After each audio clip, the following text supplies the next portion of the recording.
Thank you all for coming, and I'd like to introduce Heather East, the Executive Director of the Chase Home Foundation. Welcome. Thank you, David. Believe it or not, despite the federal government being closed, we have a very special guest that's on her way to Washington, D.C. with a very tight schedule.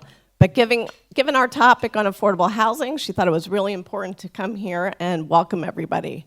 I'm pleased to announce that we have here the Honorable United States Congresswoman Sarah Elfreth.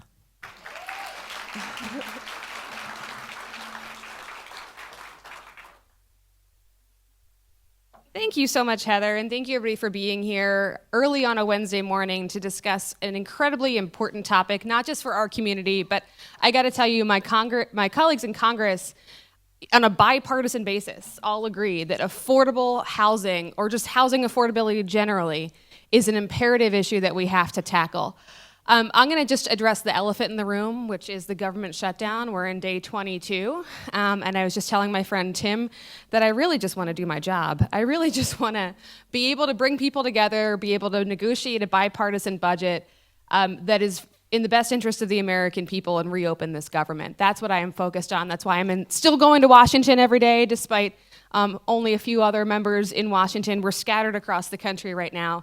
And frankly, that's just not a way for us to come together and do our work on behalf of the American people. But that's what I'll be focused on, and so I appreciate being able to go on early so I can go back to D.C. I want to just thank all the partners in the room, and I say partners because as elected officials, and I see my friends and colleagues on the County Council, Julie Hummer and Allison Pickard, I see City Council, Karma O'Neill is here, I see somebody who will be the mayor of Annapolis is also here, if I can say that.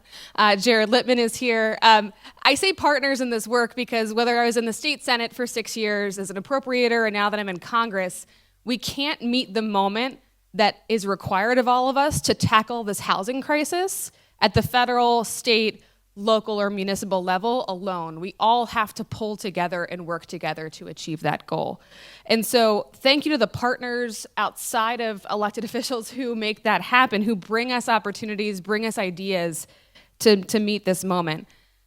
We have an affordability crisis in this country broadly. Over half of Americans are living paycheck to paycheck. It's a true challenge for so many of our neighbors. And that is true in childcare affordability. It's true when you go to the grocery store, when you open up your BG&E bill. It's true in pharmaceuticals and healthcare, as we're going to see skyrocketing premium costs on January 1st if Congress can't get it together and do its job. But we're seeing it, and we've seen it coming for quite a while in housing affordability. And you all have been ringing bells and trying to tell policymakers for a long time that this is on its way. And so I appreciate your consistency in that message, and I appreciate the drumbeat that you are building for us to tackle this together. Back when I was in the state Senate, I was able to work with so many folks in this room to increase funding for affordable housing production, to bring together city and county and state folks to find a stopgap solution for funding for our affordable housing in the city of Annapolis. And so I'm just challenging you all to continue to work in a partnership basis. Again, no one in this room is going to solve this crisis on our own. We all have to work together to do that. So first, thank you for that focus of teamwork. My old mentor, Speaker Mike Bush, would always call politics a team sport. And it's not just the elected officials in the General Assembly or the County Council or City Council. It includes everybody in this room who is also passionate and focused on delivering for our neighbors. I do want to give you some highlights from Washington. You all read the news, so you know the lowlights. I don't need to talk about those much. But my colleague Julie Janssen from Texas, who's probably my best friend in Congress, has the Access to Home Ownership Act, which will allow on-time rental payments to be reported to credit bureaus, which will help boost credit scores and open new doors for homeowners and renters. Very simple idea, but could be really meaningful. So I've joined Julie as a co-sponsor on that bill. And fun side note, Julie and I did an Instagram Live 2 weeks ago, and we had so much fun, and people really responded well to it that there's no children in the room, so I'm going to curse if that's okay, Heather. We decided that we're going to start a new Instagram Live series called Shit's Too Expensive, and talk about the bills that we are bringing to the table that will actually help tackle this affordability crisis. So please look forward to to that fun Instagram live series that we're going to do. And then my friend and colleague from Maryland, Johnny Oshevsky, has the Find Housing Loss Act to better understand evictions, foreclosures, and displacement and figure out those gaps and opportunities. So I'm just letting you know that the best ideas, frankly, don't come from legislators. The best ideas come from the community and come from the people who are working on these issues. Again, I see so many friends, Pam and elsewhere, who've been tackling these issues for so long. Please continue to bring us ideas, bring us solutions, bring us opportunities. I'm only as good as I hear from all of you. So please feel free to chat. I do have to run, but please feel free to chat with us when you can, to stop me at the grocery store, to reach out to our office. I'm going to ask Eva Lewis to raise her hand. Eva's my district director. She's going to stay, I think, for a little bit.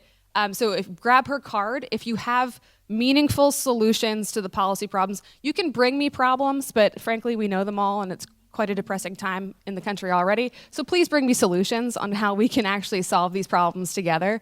And again, ideas on how we can really make sure we are tackling this at the local, state, and federal level together. So I wish you a really great symposium. Thank you for participating. Thank you for leaning in. I've been thinking a lot about the foundations of our nation lately, for good reason. And I think a foundational idea is self-governance, of people participating and leaning in and determining your own government, but your own communities. And it's symposiums like this, bringing everybody together, discussing the hard problems of our communities, bringing solutions and working together, that's really going to be the only solution moving forward as it comes to making sure our neighbors have safe, affordable housing, not just here in Annapolis and Anne Arundel, but across Maryland. So thank you very much for inviting me, and have a terrific summit.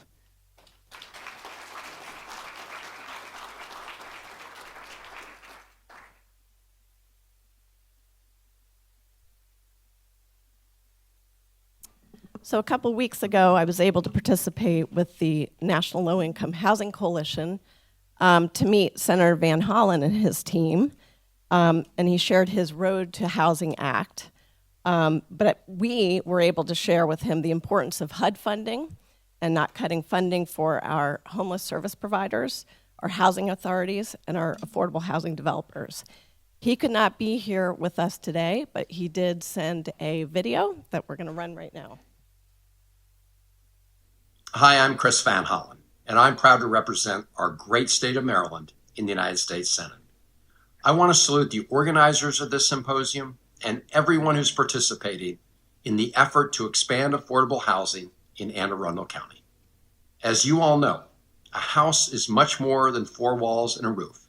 It's the hub, the home base for everything else going on in our lives, whether it be our jobs, our education, access to healthcare, our kids' activities, or anything else.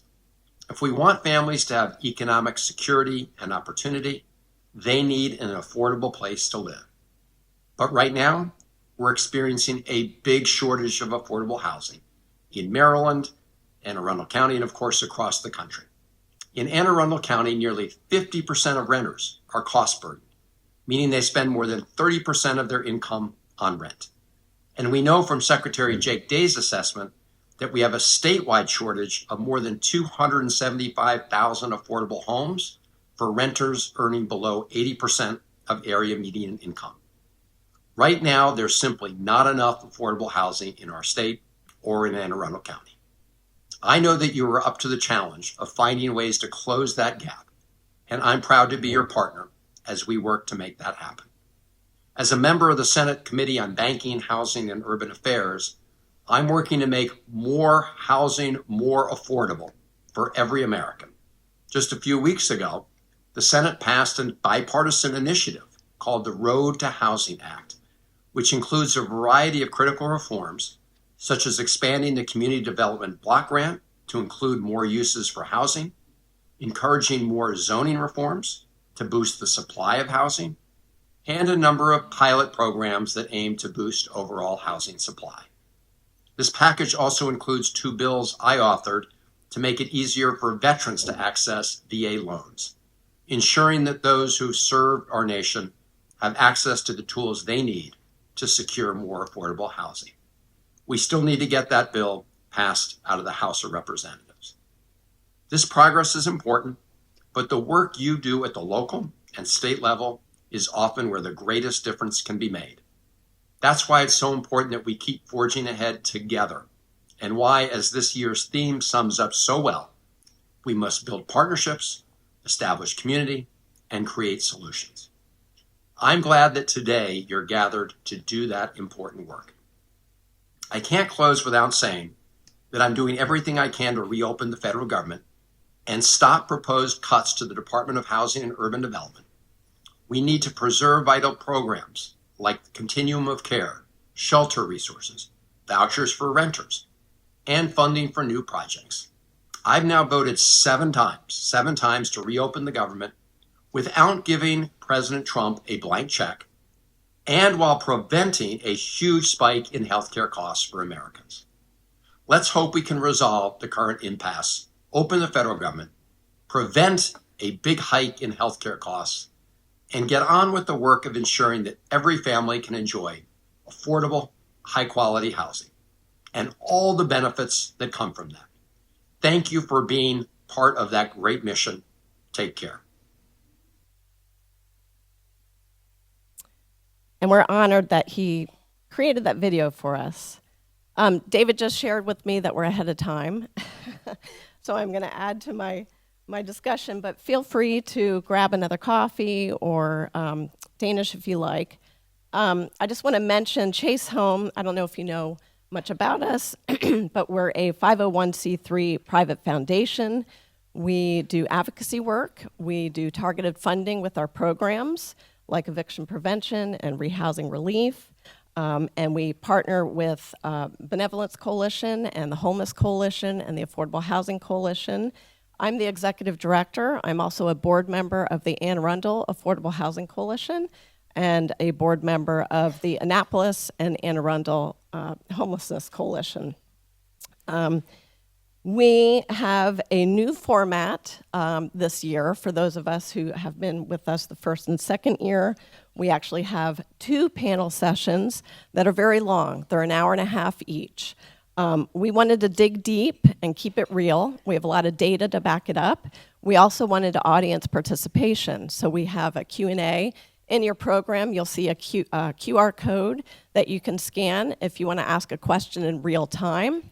We also have a moderator and co-moderator because it's a lot to keep track of.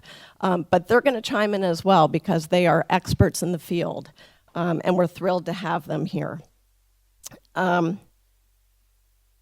I can tell you that we once again have our Master of Ceremonies, Dr. Pamela Brown.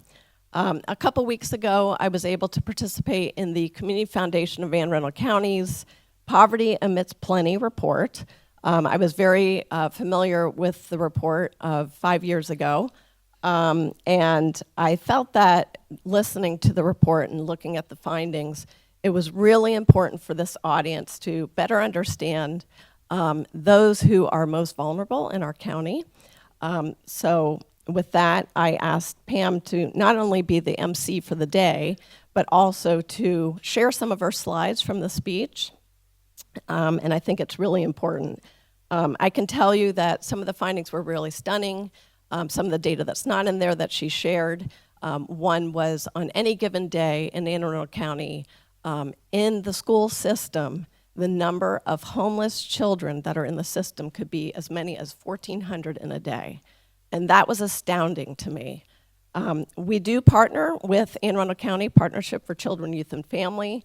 Their caseworkers come to us with clients that need help with eviction prevention and rehousing because they're homeless. We're really proud to partner with this organization. She has an incredible staff, a large staff, and we'd like to support them as best as we can. So with that, I would like to introduce our Master of Ceremonies, Dr. Pamela Brown.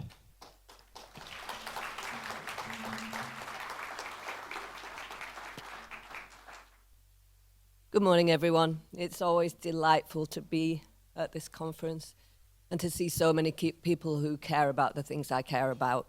It's actually very humbling to follow Senator Van Hollen and Congresswoman Elfreth. They are honestly the most hardworking, most passionate legislators I know, and we are just so lucky to have them So I was delighted to come after them and feel very, very humbled about that. They all stole my lines. They've all said the things I wanted to say. I could just sort of get off now and say, have a nice conference, but I won't do that. It was interesting to me that Heather and I have not spoken this morning, but she talked about children. And as I was driving here, and I'm going to rush through my slides, I'm not going to bore you this morning, but I did want to say this. Yesterday, just by happenstance, I was listening to the radio, and somebody was talking about homelessness and said the majority of people who are homeless in the United States are children. And I thought about that, and I thought, I think I've been telling my stories all wrong. Because I tend to talk about the families. Me and my agency, we work with families every day. We see the destruction that is caused by both the economy and the lack of affordable housing for families. But what I rarely talk about is the children in those families and what happens to those children. And unfortunately, on a daily basis, I get to witness that. A child who is homeless cannot do well at school. They are constantly moved because their parent or parents are often moving from hotel to hotel.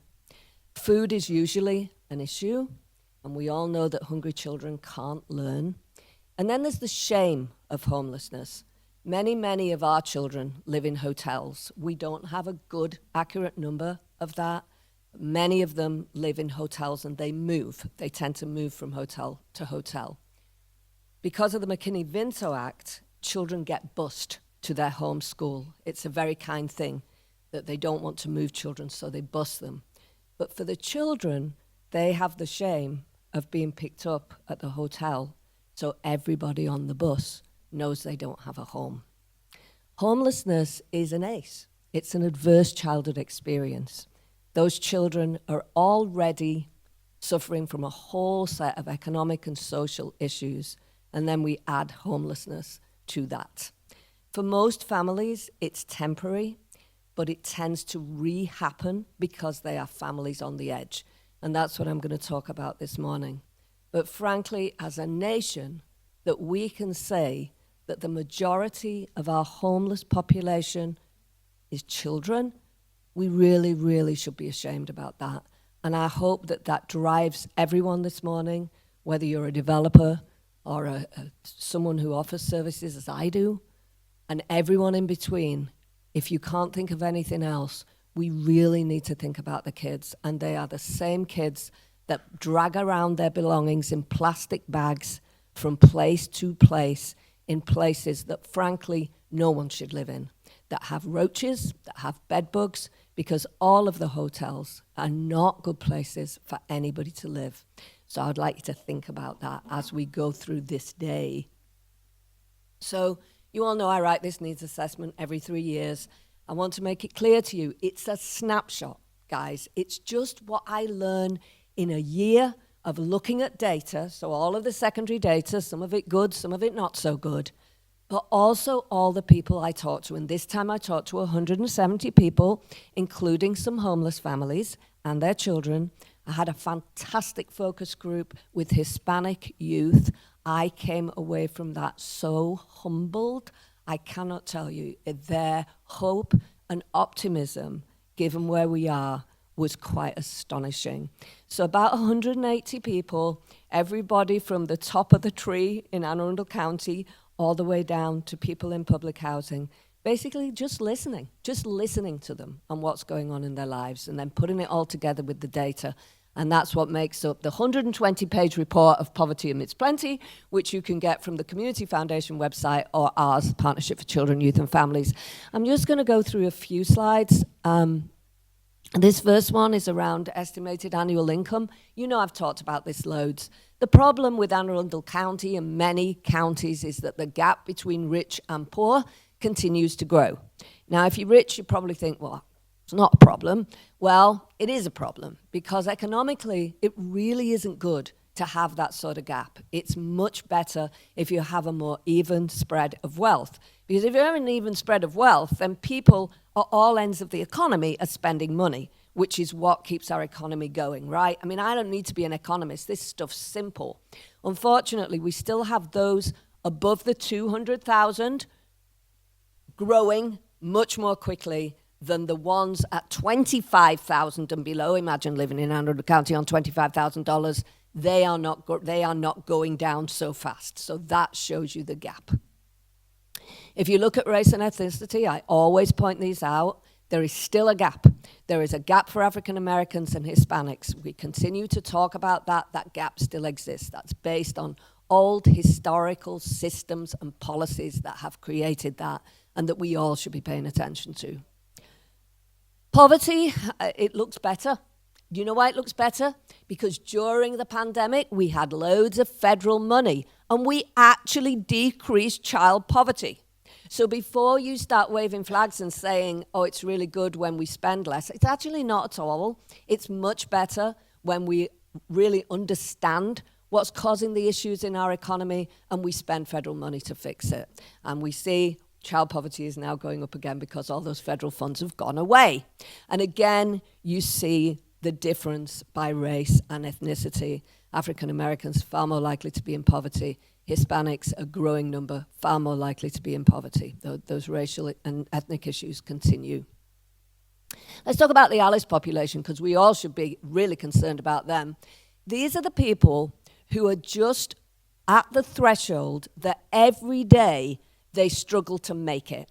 They're juggling. They're figuring out, oh, should I pay this bill? Oh, that one's not due till then, so let me pay this bill. Shall I go to the food bank? If I go to the food bank, I don't have to spend that $250 at the grocery store.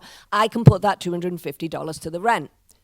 My staff and I talk to families about that all the time, and we tell them, don't pay that bill, pay this bill, because that will keep a roof over your head. These are the population that are at 70,000 and below. They struggle with housing, childcare, food, transportation, and healthcare, and they are also working, right? So these are the ALICE population, coined by United Way. There are 230,000 of them in Anne Arundel County. I want you to think about that. Over a third of our population here in Anne Arundel County struggles to meet either their rent or their food bill or something else. That is a huge amount of people, and that's why we need affordable housing, and I include in that the cost of rent. Who's making the money? Well, people like me are making the money. Management is making the money. Those who are actually doing things that we really need to be done, transport, etc., they're around the 60,000, 50,000, and so on mark. This is a living wage calculator. I've followed this for years. It came out of MIT. It's very clever. No matter which county you live in the United States, you can put in all your data. It will tell you what you need to earn to live in any county. And you can see in 2019, that's really high actually, if you're a person with 2 children or 3 children, you need to earn, between $40 to $55 an hour. $40 to $55 an hour. Imagine if you're making minimum wage. Imagine if you're working 2 jobs at $20 each. You are still not making enough to live in Anne Arundel County.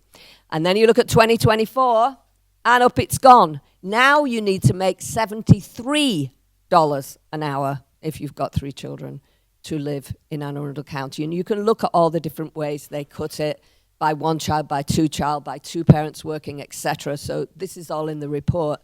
But the important thing to note is how much money you have to make and how far it is away from the $20 to $25 an hour that most people make and minimum wage, which is still around $15 an hour. Here's the median rent comparison. You can see in 2023, we were way ahead, around $1,900 a month you have to pay for a 2-bedroom, as opposed to $1,400 the average for the United States. That's actually gone up. We find it really hard now to find anything for a family that's below $2,400 a month. Imagine having to try to find that every month, 2 of you working, $20 an hour. It's really, really difficult. And these are the families that fall into debt, that fall into eviction, that are part of the 321 families that are just on our waiting list this morning to have us help them to find housing. If you see the rent as a percentage of household income, Senator Van Hollen already talked about this. We have a large amount of families who are rent overburdened. That means they spend more than 50% of their income on rent. And then what's left? For childcare, for food, for the electric bill that keeps going up and up and up. And then we look at people who own their own home. You know, it's much cheaper to own your own home than it is to pay rent. But first of all, you've got to get there. And here we look at the percent owning a home in Anne Arundel County, and you see the huge difference by race and ethnicity, specifically African Americans. Only 55% in 2023 owned their own home, and you'll see Hispanics around 60%. So we're still seeing those gaps. They are unhealthy gaps. They are based on old policies and old structural racism in this country, not just in this county. Homeless population, homeless numbers are terrible. I don't believe any of them. The only ones I believe really is the families I touch on a daily basis. And why is that? Because the HMIS system, which is the one that everybody relies on, it's a point-in-time count. People go out in January, count the homeless on the streets. These are only the homeless on the streets. All of the families that we serve, who are living in church basements, doubled up, moving around, in hotels, they are not part of this count. And so poor old Justin Beeler, who's a wonderful homeless coordinator here in Anne Arundel County, he runs the HMIS system. And every time I talk about it, I feel bad because that's all we've got. We've got the HMIS system. But you can see we've seen some heights and some lows. The chronic homeless population was really falling. And I think one of the problems about homelessness is that we all have a picture of what homelessness looks like. We think of the people who have been chronically homeless, who are single adults, often male, often with mental health issues. That has been coming down for years in the county. It just tipped up a bit this last year. But I will say the county's done a really good job. They've got outreach doing a really good job around that. The growth is in young adults and families. And that could be seen best by school system data, which is probably the best data we've got, and even that's not very good. Because the other problem is there's a whole set of families who don't want anybody to know that they're struggling with homelessness, so they don't turn up anywhere except with us. And just a quick thing about homeless families. So I guesstimate there's about 1,000 families homeless. I think that's an undercount by probably about 5. I would say it's probably around 5,000 homeless families now in the county, and then you multiply that even by 2 children, and you start realizing that then we're talking about maybe 10 or 12,000 homeless children in the county. And we never talk about this. We never add up the children. We never say for every homeless family, that could be 3 children, that could be 6 children. So how many children? And they're our next generation, and we are allowing them to live in this just extraordinarily unhealthy circumstance. So I talk to homeless families every day. My staff talk to homeless families every day. This is not getting any better. It is getting worse. We have never had a waiting list until last year. Never had a waiting list. We now have over 300 on a waiting list, and we have increased our case managers and our dollars, and we cannot meet the need.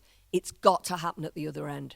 There's got to be some movement around real affordable housing and rents that people can afford. These are just people on the housing voucher list and people on the public housing list in Anne Arundel County. You can imagine, guys, given the economy, right, there's going to be loads of people who are trying to find subsidized housing. So there were about 18,000 on the county list, and now there's about 23,000 on the county list, and they will sit there for at least 10 years because the housing list moves so slowly. In Annapolis, I think the list is still open. They often close them. It gets too busy. I think there's about 1,200 at the moment, so that's not getting any better either. Homeless youth is a real issue. Some of them are unaccompanied. They have no family, and they're trying to fend for themselves. They are often children who've aged out of our systems, like foster care. like juvenile services. They may be LGBTQ. That is an issue for children. They may have been thrown out of their homes because of that. They are often sex trafficked. We have at the moment, there is counted about 300 of them. I think that is a much bigger number than we actually know. And many of them are up in that Brooklyn Park corridor and round by the airport because we serve them, so we know them. They tend to be in the areas I'm going to talk about in a second. Quick thing on the social determinants of health. Let's just add to the issues here. Where you live will depend in this county and frankly across the country. Where you live depends on how healthy you will be, how happy you will be, how well fed you will be, what kind of environment you will live in, whether there's lead in the water at your school, whether there's a tree canopy that keeps you cool in the summer. All of those things depend on where you live, right? So what's the data that really backs that up? Well, I had a long argument with one of our health officers about this, and we agreed in the end. The best data is life expectancy, right? Because that says everything. Well, if you live in Brooklyn Park, you have a 15-year less life expectancy than if you live in Arnold. So I really don't need to go through the rest of my slides because I think that sort of talks about it.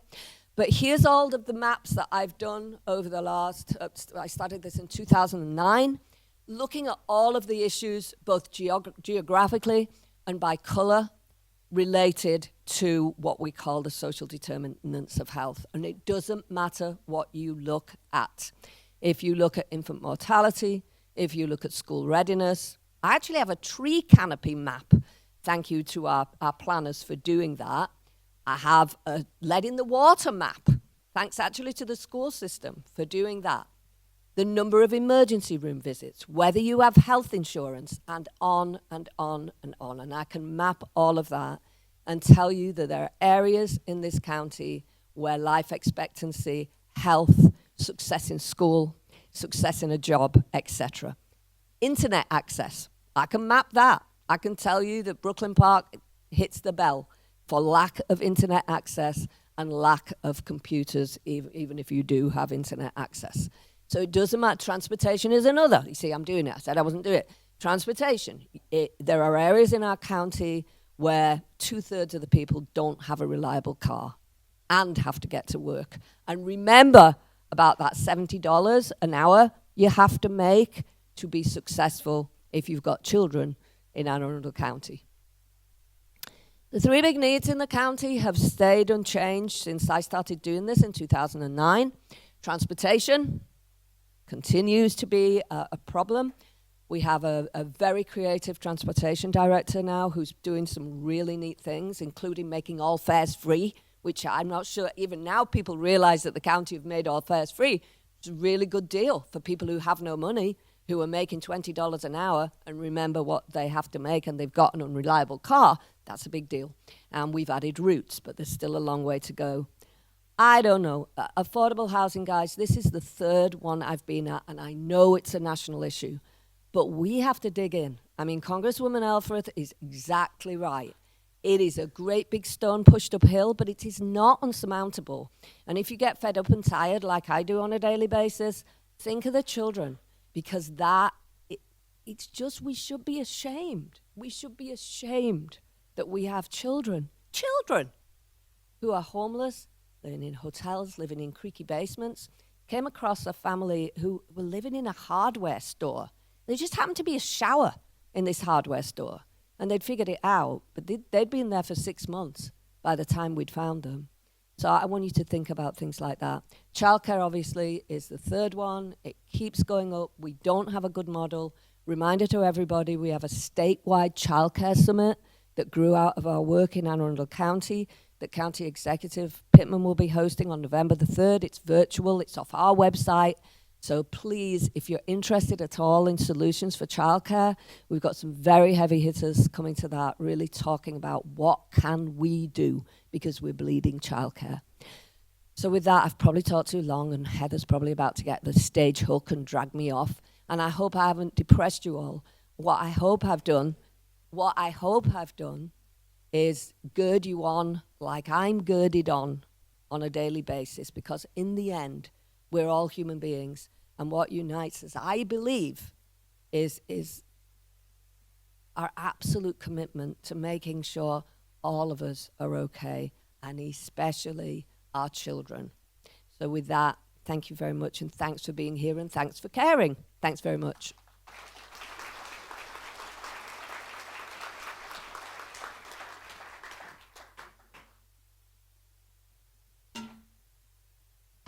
I can tell you, recently we've had 2 clients in our rehousing relief fund who were homeless, came to us through the Lighthouse Shelter, and had 4 children.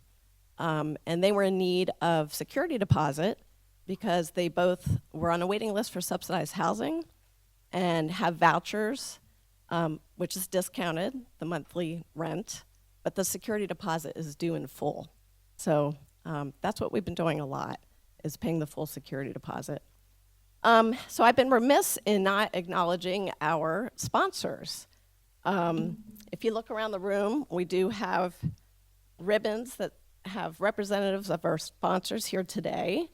So please thank them if you see them. Starting with, this year, our platinum sponsor, PNC Bank. Thank you so much. They believed in our vision 3 years ago, and they're still with us, so thank you. And then our diamond sponsor, Elm Street, and our diamond sponsor, Media Star Promotions. This team is exceptional. I watched them yesterday set up. It's amazing, and they gifted us this beautiful step and repeat wall behind us that we can use year after year. So thank you so much for that.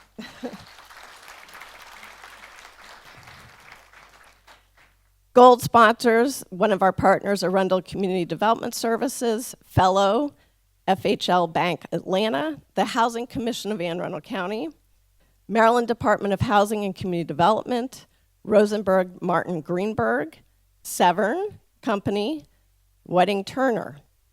And then our silver sponsors, our partner, the Episcopal Diocese of Maryland, Habitat for Humanity of the Chesapeake, Kirby Development, Mullen, Somberg, Wimbish, and Stone. That's our Chase Homes accountants.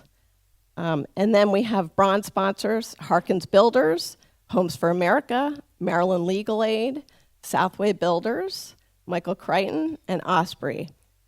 We also have supporting sponsors of the Housing Authority of the City of Annapolis, the Maryland Insurance Administration. They have a booth, exhibit table outside, the League of Women Voters of Anne Arundel County, Oculus Consulting, St. John's College, Community Legal Services, Serenity Sisters, Annapolis Pride, our friend Joanna White, and board member of Chase Home, Anne Arundel County, Maryland Partnership for Children, Youth, and Family, and Mosley Architects. Thank you all for supporting this symposium. Without you, we could not have done it.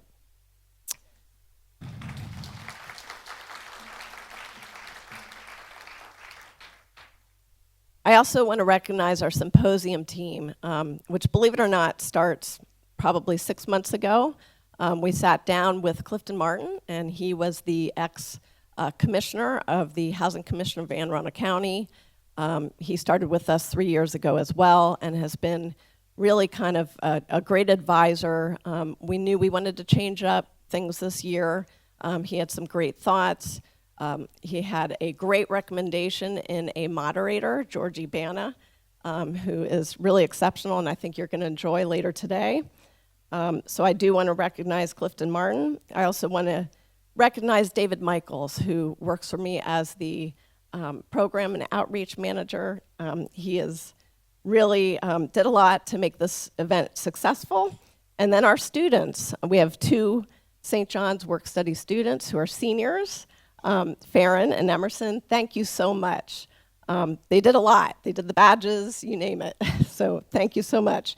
And got up really early this morning, 7 o'clock, to be here, which I think is hard for a college student.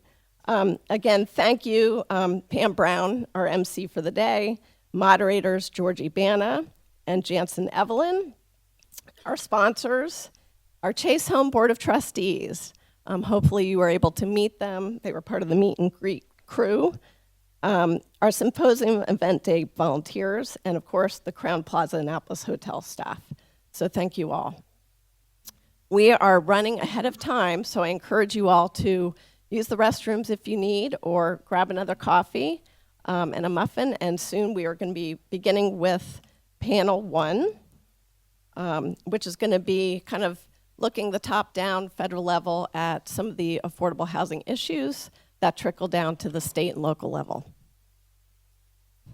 Thank you very much. Thank you very much. Hi again, everyone. I hope that you all spent good time networking and making plans. I know me and Tony did. We had a good session in that short period of time. So we're now at the panel stage. We have 2 or 3 people who have got held up for various reasons, so I'll try and point out who they are and shame them for being late. And so we're now at panel 1, and this is the big picture. And we've got some excellent people to talk about the current state of affairs. Georgi Banna is going to be our moderator, which we're very, very excited about. And our panelists, Mayor Gavin Buckley, late. County Executive Steuart Pittman, present and correct. Secretary Jake Day, late. Nicholas Finio, Associative Director for NCSG.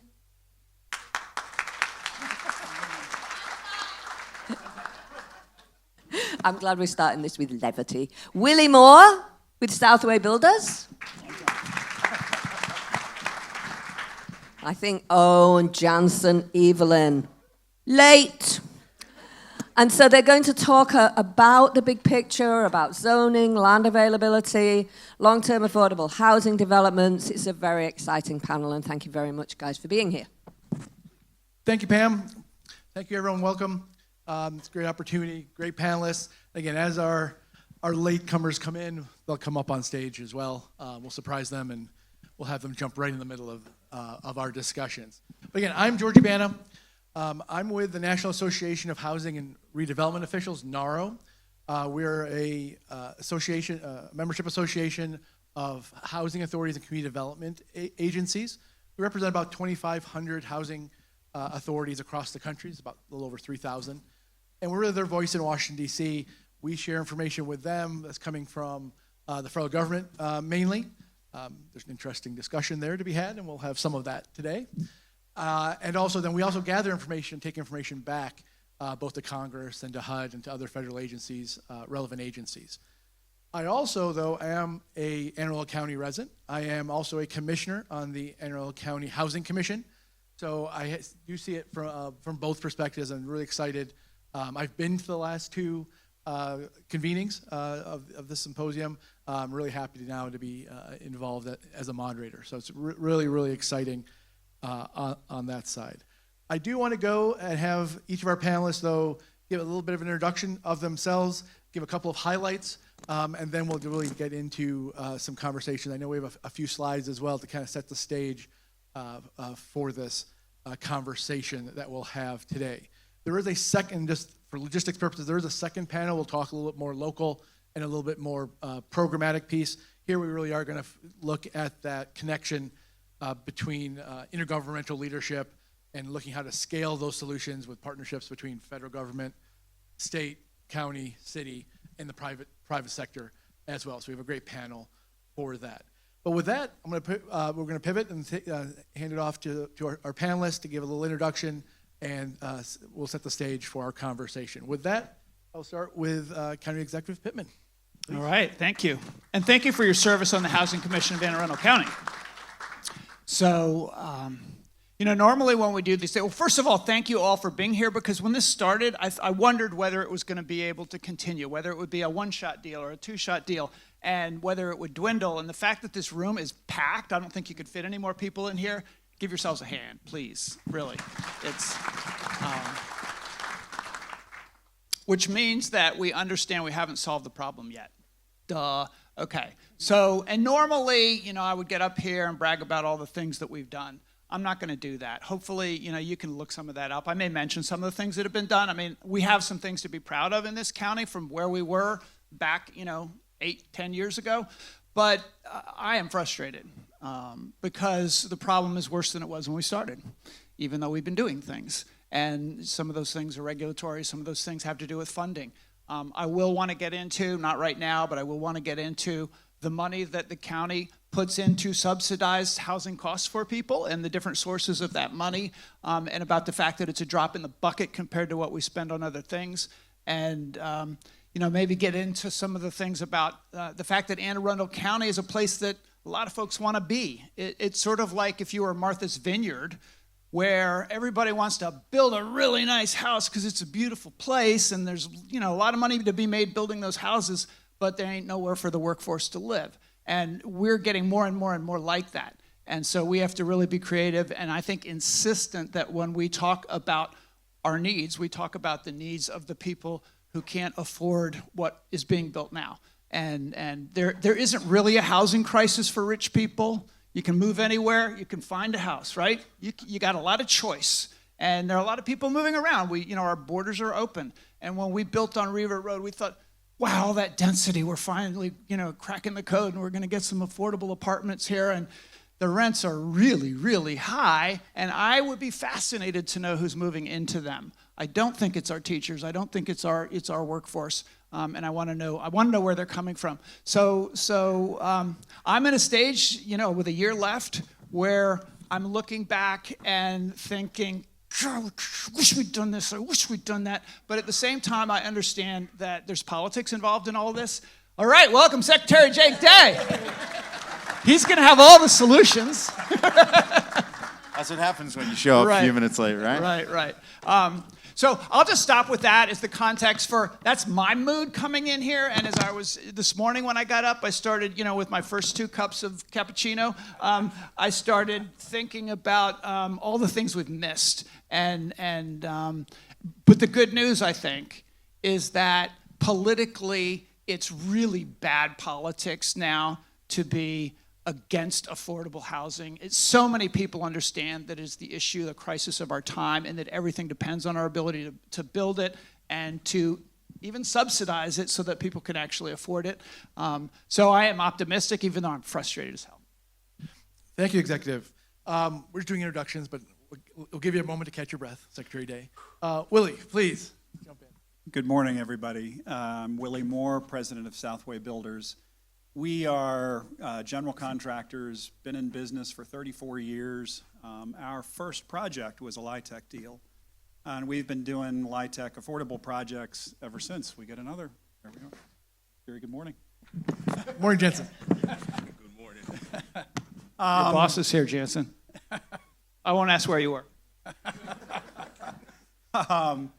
I am excited to be here this morning, and I want to pull on a couple threads from Steuart that I think there is a high level of frustration, and we're in unique times. And I will point out just a data point that I was looking at a couple days ago, that between 2016 and 2023, the national growth was 13.9%, and Maryland was 1.6 or 1.8%. The governor, to his credit, has said that we have to grow our way out of this problem. And the way to grow it is through housing, and it's affordable housing. And so I think that for a lot of us here, there is frustration because there's frustration in the execution of that. And that frustration is happening at the micro local level of different counties and roadblocks that are thrown up, and some at the state, which we've got the secretary who is making efforts to try and resolve those. So just for us, we're a company that's done over 10,000 affordable housing units since we've been in business. This is for me, it has always been a passion project. I will say back in the days when I was a superintendent, we were doing scattered site rehabs in the city of Baltimore with Enterprise, and we were doing for sale housing for first time buyers. And for me, the joy, I insisted as the superintendent that I wanted to be the person who was there to walk the new homeowner through and show them how to use the water heater, because just today I still get emotional about this, because this is folks that for the first time in generations, the first time home buyers, and it's an emotional experience, it's life-changing. And that's really all we want to do, everybody in this room, is provide safe, affordable housing and to provide opportunity for folks. And to go even one step further, and I know this is a kind of a passion project for the secretary, a controversial topic is permanent supportive housing. And that as an issue, there's a lot of data that shows that housing is healthcare. It's a really important thing. And so this is important work that everybody in this room is doing, and we're proud to be a part of it. Excellent. Thank you, Willy. Great information. We do have our co-moderator, Janssen Evelyn, here, so I just want to have him introduce himself before we go any further. I'll be very brief because I was very late. Good morning, everyone. My name is Janssen Evelyn. I currently serve as County Executive Steuart Pittman's Deputy Chief Administrative Officer, where I work on his economic development, land use, and housing policies. And I've been in that role approximately 3 years. And I think we've done, along with our partners in terms of staff and on the County Council, we've done some amazing things as we try to tackle the issues that we've already heard some of the panelists talk about. And so, but there are lots of challenges still ahead, and there's a natural tension between how do we deal with the need for housing, the infrastructure for housing, and as Pittman answered, he's not going to ask why I'm late, and that's because of traffic. So we'll jump into some of our questions because we have I think it's going to be an exciting discussion. So we'll turn it over to Mr. Banna. Well, a couple more introductions. Secretary Jake Day, please jump right in. Introduction, just a couple-minute introduction. Well, good morning, everyone. It's so good to be with you. I'm a firm believer that local government has most of the answers, so we'll wait for the mayor to get here to provide the real insights. And, but I only get to make that joke because he's later than I am. Hey, and there he is. There's the mayor. They just did it to me, Mayor, so I get to do it to you. Come on up here. Good morning, everyone. Jake Day. I'm the Secretary of Housing and Community Development. In my retirement, I used to be a mayor, best job I ever had. So proud to be here today to talk about this. I got to hear part of the county executive's comments and Willy's, and I heard Willy's comments, of course. I do think, Mr. Executive, I think you're right that people recognize that in this moment, the crisis that our nation, our state, our communities are facing is one of housing affordability. I think virtually every family in this state today will sit at their dining room table, will, once they get the kids off to school, will open the checkbook, they'll, at some point today, the reality of the crushing burden of their housing costs and the total costs of housing. So I'm including utility bills, I'm including the cost of transportation, assuming they can't afford to live as close to where they work as they'd like. The total cost will come into their mind. There's just no doubt about it. It's inseparable from our daily experience. I include myself in that. So I do think that the vast majority of Marylanders, if not all of them, could admit that. And we see it in polling time and again. Maryland Association of Realtors polling, UMBC polling, Greater Washington polling. It's front of mind for people. Even the political polling that we see, when asked about issues, affordability in general and housing in particular, comes right to the top of the surface. And you've touched on what we're going to do about it. And, I think the reason we spend a lot of time talking about regulation is it's what we can control. A governor, a county executive, a mayor, they got a lot of power. They can't control the price of lumber. They can't control global interest rates. There's a lot of things we can influence, but there's things we can't. So the things we can influence, we got to bring those costs down. We have a responsibility to focus on those things, I think. And so what I'll say in handing it off to the rest of the panel in this conversation is that, National Center for Smart Growth Research and Education's work on the housing needs assessment that we worked on together emphasizes these points. And the comptroller's report that came out this past week builds upon that and goes even further to say, to give us, I'm going to give you one piece and we'll trot out a few others, but one of my favorite takeaways, Scott, is the fact that in Maryland today, in Maryland, a new housing unit, 2/3 of the total cost of that unit are induced by the regulatory process. The soft costs of process permitting, everything else that goes into it, design, et cetera. In other states, it's half that, 1/3 of the total cost. So when you see that $600,000 price tag on the sign as you drive down the road, think about that. $400,000 of that we've created. And think about what, again, that family is experiencing and what they're thinking about and what they have to put in that check when they're writing their mortgage check or their rent check. So looking forward to a lively discussion. I think we can't lose sight of those data points, but looking forward to this conversation. Thank you. That's great information. No, thank you, Secretary. And let's pivot to Mayor Gavin Buckley, who, as we've been told, will have all the answers for us.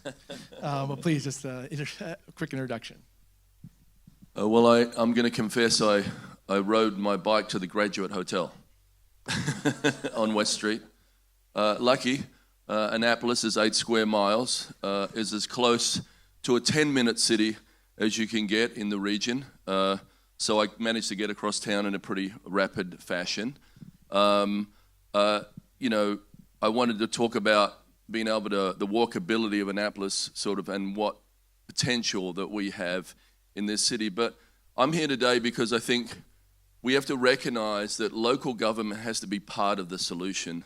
So we get it from the left, we get it from the right, and I'm proud that, with the change in council, we have moved the City Council of Annapolis from a NIMBY council to a YIMBY council. But that balance is so precarious. And so we have to recognize that we're part of the problem. Secretary Day asked me on a preparation panel the other day what I want to see out of this symposium and what I want to see out of local government. And what I want to see is my kid's chance to buy a house in the state that he's from. We are losing our children and we're losing our population to states where it's a lot easier to build. And that is a terrible thing, and that is about leadership. Our kids are growing up thinking that they're never going to be able to buy a house. That's a terrible state of affairs, and we should feel guilty about that. But the promise of Maryland is what I want to talk about. We have, in my view, a 10 times better quality of life than Northern Virginia. Not to slam Northern Virginia. We have a geographic advantage that no one in the world has. People in Washington, D.C. will come and go, but Maryland has assets that no one in the world has. And we still have affordability, and we still have potential to create affordability. It's just about how we lead. I'm proud to be a part of this amazing team, from our governor to our county executive. They've shown such strength in leadership and identified the fact we cannot be the party of slow and no. We have to be part of the solution. So I'm looking forward to today's panel. I'm looking forward to continuing to be a part of this team, even when I'm out of office, because we need to keep moving this agenda forward. It's an amazing agenda. It's an agenda that talks to the humanity of Maryland and how we need to be leaning into that more and more every day. We need to stand up for people. These guys have been standing up for people. I'd love to have been part of their team, and I promise you I will continue to push harder and harder, even from the outside for a little while, until my wife gets sick of me. Then I can run for something else, you know. Thank you all. Thank you, Mayor. No, good information. Yeah, please. Again, got real powerhouse here. We'll have an amazing conversation, but let's level set, and we have one more introduction. Dr. Finio, Nicholas Finio, please, introduction. Please, then level set for us and set us a baseline. Thanks, everyone, and thanks for being here. I'm Nick Finio. I'm the Associate Director of the National Center for Smart Growth at the University of Maryland, College Park. It's good to be here in Anne Arundel County. I live in Montgomery County, but it's good to see some familiar faces. And I do have some slides that I want to go through, not a lecture, just some brief highlights from the report that Secretary Day mentioned. So if you all could bring up those slides for me, I would appreciate it, unless I have control here. I do, great. But before I do that, I want to say, just reflecting on the commentary that we just had on the introductions, you know, Maryland has been seen as a leader in urban planning and, you know, land use planning for a long time. And I'm going to say that because I'm at the National Center for Smart Growth, which was founded during the Glendenning administration, and many of you in the room were here in the 1980s and 1990s and conversations about sprawl and reactions to sprawl. And Maryland really, you know, did a lot that a lot of other states didn't do. And we have, I think, been to some degree victims of our own success in that regard. We have protected a lot of land. You know, think about the South County or Montgomery County's Agricultural Reserve, or Howard County, the western part of Howard County, or Baltimore County too. We've protected a lot of land, but we've backed ourselves into a corner as we've continued to grow, and housing costs are continuing to escalate. So I'm going to talk a little bit about that. We heard in the beginning of the presentation mention of the federal shutdown. So this is, I just want to give a little perspective on how the economy in Maryland has been doing since the early 90s. We've grown a lot. There are 700,000 more jobs in this state versus 30 years ago, and we've recovered since and exceeded where we were before COVID, right? So Maryland has grown. What you'll notice about the very end of that graph is that we've slowed down, and that growth is sort of in this precarious position where it's, you know, is that line going to start trending down? And one factor there is, of course, federal employment. So these are folks who have federal jobs in the Baltimore metropolitan area. You can see we're falling off a cliff at the end there, and the cruelty of the government shutdown. The irony here is that we can't actually tell the most recent data because the government's not putting out new statistics about jobs at the Bureau of Labor Statistics. So we've lost already maybe 5,000 jobs at the federal level in the Baltimore metropolitan area. And then if you look at the Washington area, where there's, of course, many, many more, we've already lost 20,000 jobs. And that line is going to keep dropping. But I wanted to do the long view here because you can see that we've done this before. You know, in the early 90s in the Clinton administration, the government shrank then, and we survived, and we continued to grow, back to that slide that I showed at the beginning, right? So it's not the sky is falling, but I think we do need to keep this in perspective that we're going to lose well-paying jobs, which are really the base of, you know, a lot of our economic growth. And here's the chart for Anne Arundel County. This is total employment in Anne Arundel, which has also trended up, almost 100,000 jobs more here in Anne Arundel County in the last 30 years. The state is growing, but you all are aware of demographics. Maryland is an aging place, right? Our population of 65 and over is going to grow. People are having fewer children. Immigration is declining, or even going to be zero this year from international. So we're adding new households, but that growth is going to slow down. So that's what that tail end of the chart there, which is a projection from the State Department of Planning, is showing. We're not growing at the same clip that we have been. Anne Arundel, I think, is unique to some other parts of the state because Anne Arundel is actually adding people in every single income category, but there's a few that stand out here. If you look at the side of the chart that's 80% and below, since 2013, Anne Arundel has added a ton of people in the less than 30 to 49, and 50 to 79% of AMI categories. And I'm mentioning that because we're not really adding a ton of housing in those categories, right? Those are the people who are most challenged in paying for housing, right? But the county is adding a lot of folks there, and we're also adding a lot at the top end, right? So people who can afford to pay more. This is a chart that I had a student work on for me. This is migration data from the IRS, and I think this just shows the attraction that Anne Arundel offers. We've heard this mentioned. It's a great place to live. This comes from the IRS, so it's looking at tax data, right? Where are people who paid taxes somewhere else before, and now they're in Anne Arundel? Where did they come from? And you can see that Anne Arundel, over this 10-year period, is pulling a ton of people from Prince George's, Montgomery, Howard, D.C., places that are more expensive. But simultaneously, Anne Arundel is losing people to the Eastern Shore and lower-cost places like Carroll or Frederick, right? And I'm sure you all know people who have made that choice who don't want to pay for housing here anymore. Just a brief thing on housing supply. So, along with that population growth and that jobs growth, Anne Arundel's been adding a ton of housing units. You all see that in your daily lives, right? Over the past 5 years, they added here in Anne Arundel about 6,000 single-family units and more than 1,500 multifamily. That is basically dead even with the state population. 10% of construction happened here, so commend the county executive for getting that growth and the mayor for getting that growth here in Anne Arundel. Of course, you'd want to see more construction than your share of population if you're really trying to build up, but you're at least at the baseline. I'll spare the gory details of what we did here, but in the report for Secretary Day, we found that there's a shortage of zoned land at high densities in Anne Arundel County. There's a shortage statewide, but Anne Arundel is a piece of that. And this is a back-of-the-envelope quick calculation that we need at least 400 more acres of land that could be zoned for townhouses or apartments in the county, and that's assuming the population growth that we're going to get, which could be higher. And we heard some of this mentioned from Dr. Brown's presentation earlier.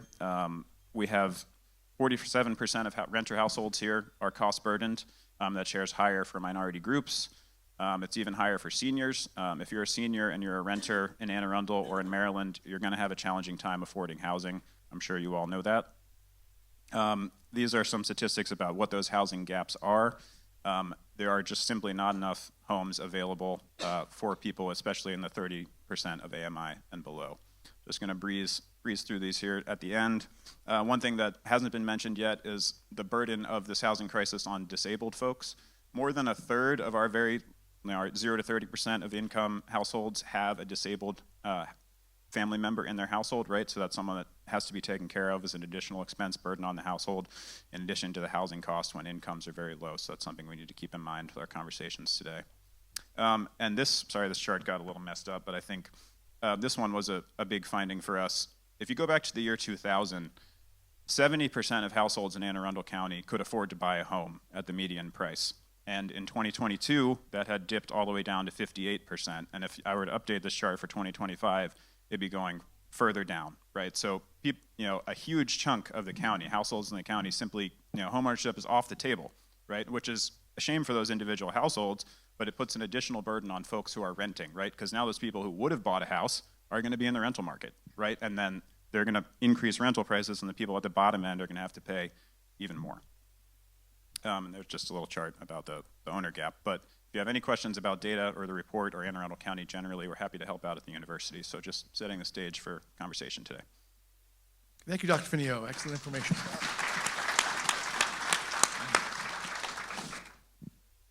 That's a lot to take in. Yes. But I think let's go to the next question and try to bring it from a bird's eye view, federal, all the way down to the municipal level. So we'll begin with the first and obvious question that is on everyone's mind. When you look at the federal fiscal landscape, as well as while we're talking about housing targets, how does federal budget volatility, how is that going to have an impact on long-term housing pipelines? And should federal policy, should that be setting the production targets, or should that be more on the state level? Everyone. It's the open question. Yeah, but I'll probably start first with Dr. Fondi.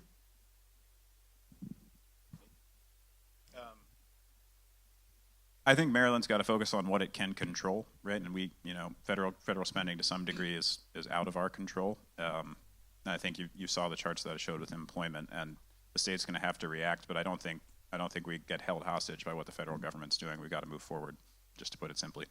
Yeah, to build on what Dr. Finio is saying, like This is the effect of the federal government is multifaceted, and those charts show it. One, it has a direct effect on what the federal government chooses to do and not do. How, federal government employment, it directly affects Maryland employment. It directly affects Maryland households who maybe their job is in Washington, D.C. or Northern Virginia, but who choose to call Maryland home. And in addition to that, we've got a multitude of direct funding tools and tax credits that we lean on to produce housing in this state and in any state, and that includes the home program, CDBG, all things that have been identified by the Trump administration as things they'd like to do away with, and then the inverse is also true with respect to the low-income housing tax credit, which was recently expanded for the first time in many years. That's sort of the one bright light, perhaps, Willy, to bring permanent supportive housing into the conversation. Maryland's at risk of losing $45 million this year to our continuums of care because the Trump administration is planning to deprioritize permanent supportive housing and to instead prioritize shelter housing, transitional housing, some tools that keep people in housing, which is critical, and also to prioritize states and localities where there is a high barrier to entry into housing.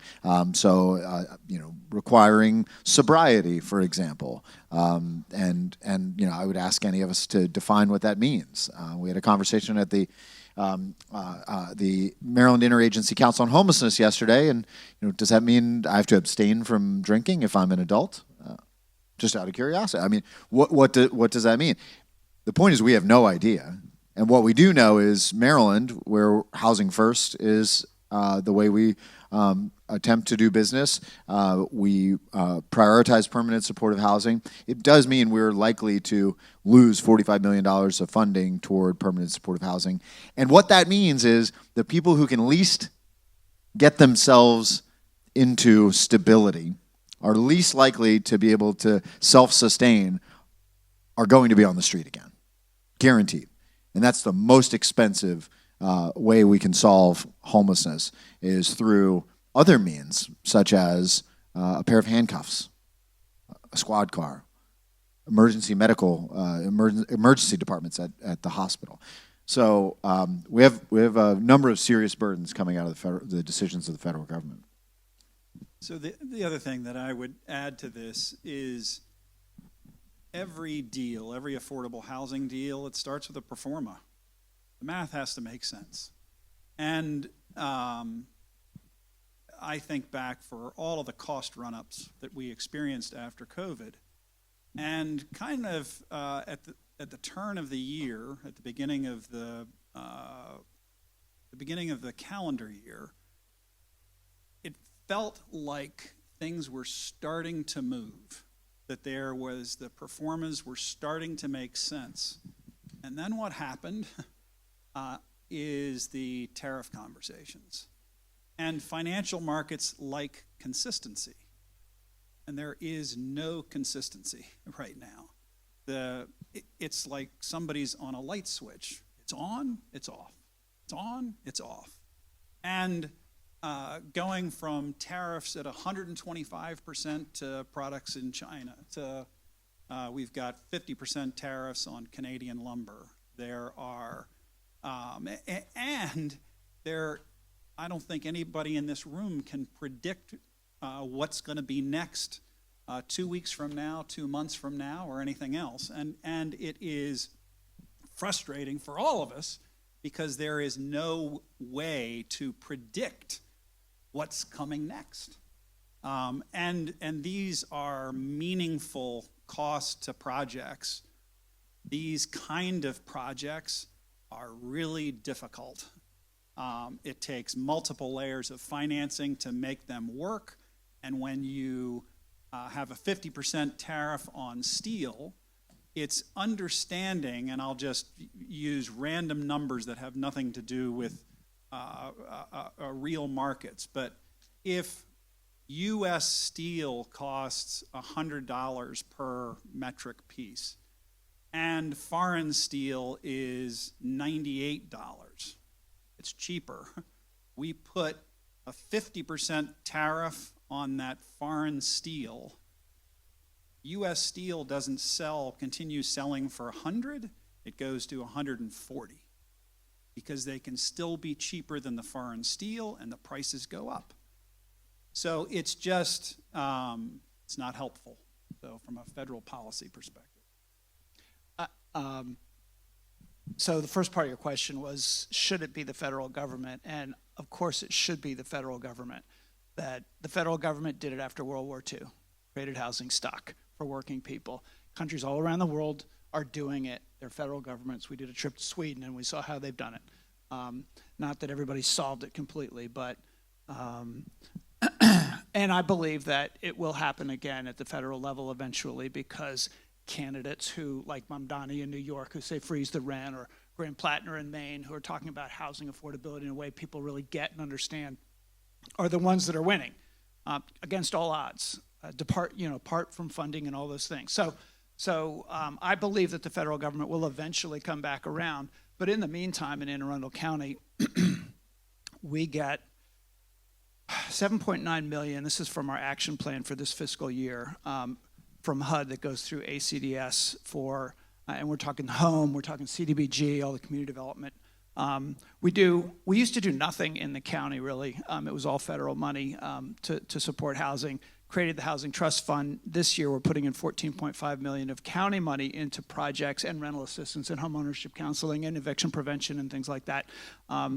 The Housing Commission of Anne Arundel County gets about $1.9 million in to operate, to subsidize the operation of what they're doing, but they get $33.5 million, this is the big number, in housing vouchers, which the federal government wants to cut.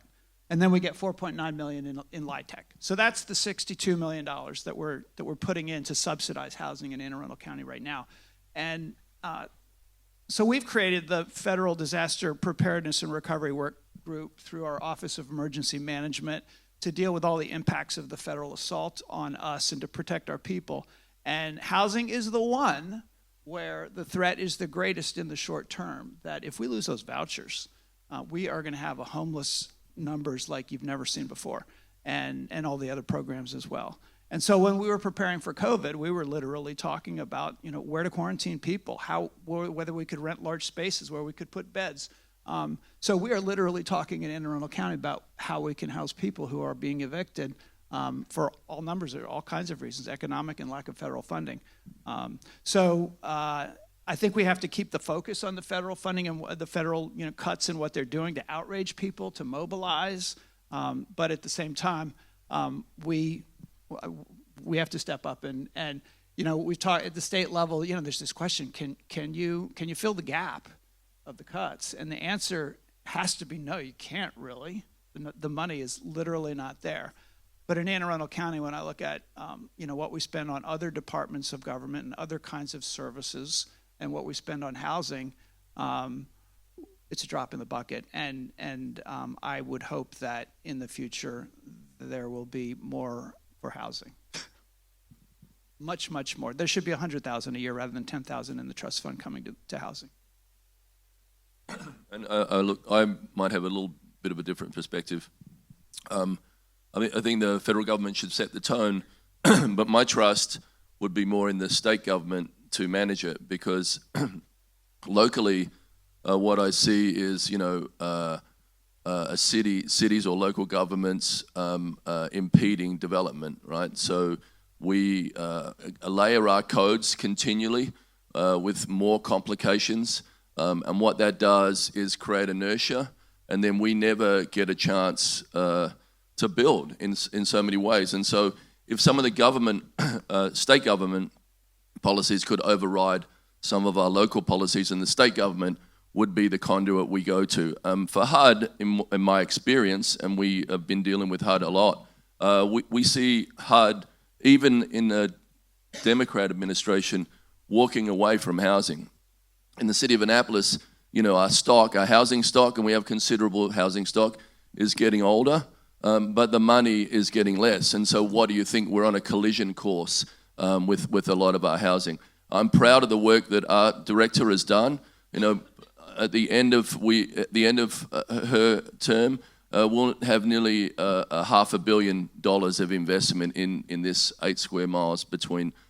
For a lot of you know the properties in this city, but that's very, very slow going, you know. But what I'm dealing with on a local level when we try to build anything is people coming to city council saying, we're full, we don't want anyone else moving here, and you know, put the sign out and say that. Look, we have a responsibility. One of the projects that we're about to do at Harbour House in Eastport Terrace is going to bring housing stock online, where some of our residents are going to get $1 million views, just like the people that buy $1 million houses or move to Annapolis to be on the water. That redevelopment is going to add the largest amount of workforce housing to this city in a half a century. So, and that is moving away from the model of just housing or the Swedish model. Stop putting all the poor people in one place. Give them more opportunity, right? Give them other people in it. So not only will we upgrade 350 families, but we'll add 350 workforce housing units to the city. So we can't do that fast enough. It's slow going. You know, when I hear the timelines and people just saying, well, that's the way it is, I feel like with a secretary like this, we could find a way to shortcut and move faster if the state overrides some of the local conditions. Thank you. So you're going to apply pressure on your way out of office. I see. Can I just add a couple of thoughts real quick here? So number one, I do want to note Wiley Bates is closing this week. So you got some more affordable housing coming to Anne Arundel County.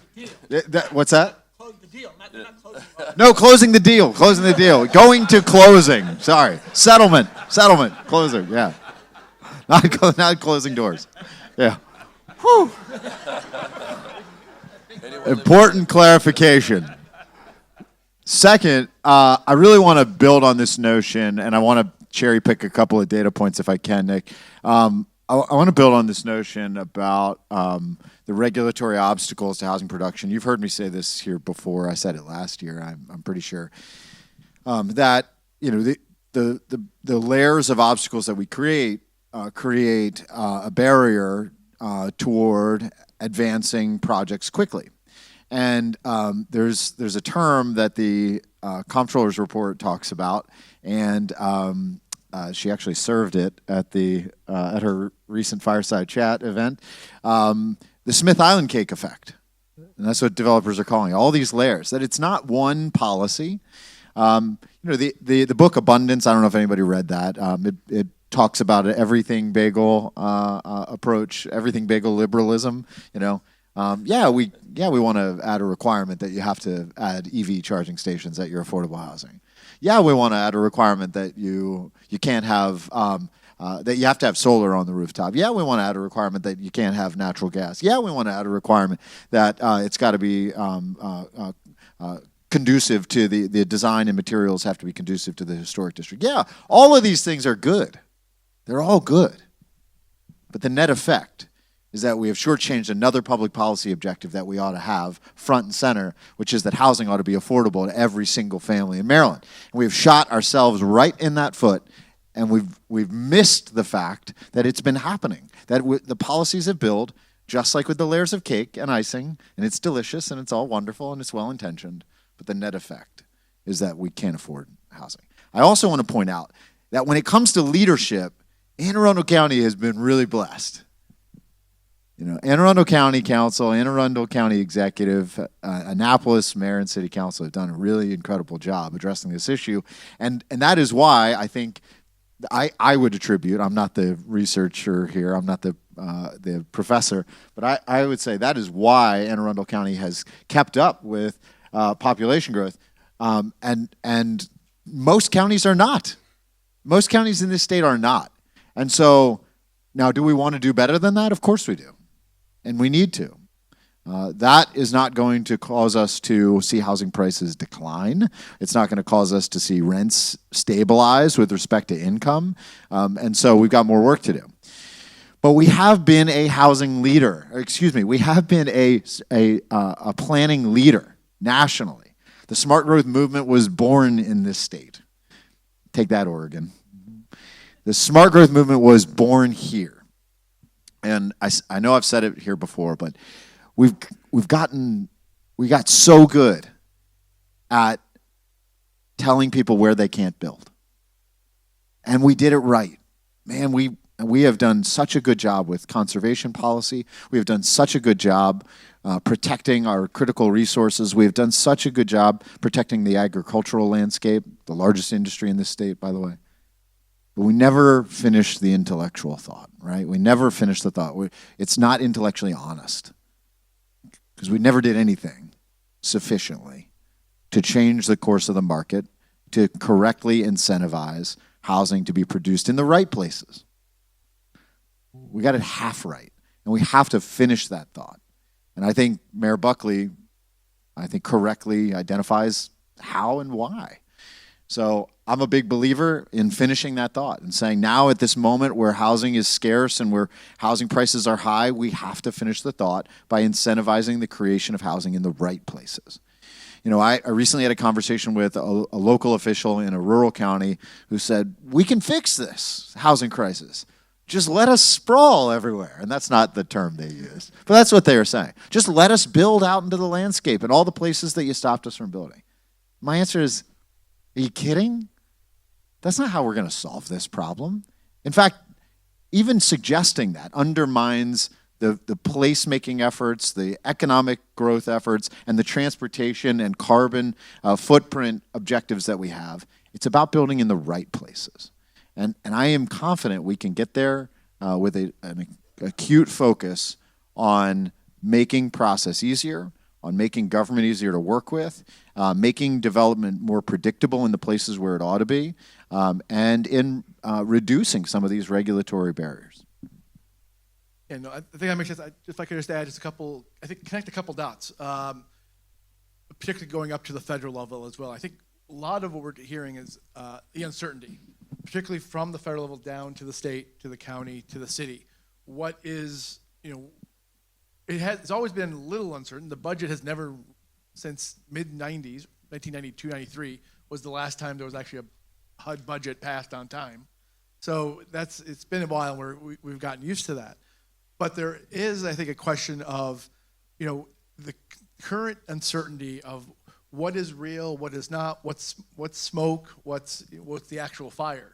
I think there's a lot of those questions out there, particularly at the federal level, that really do come down to the local levels, and for lack of better, sometimes paralyze.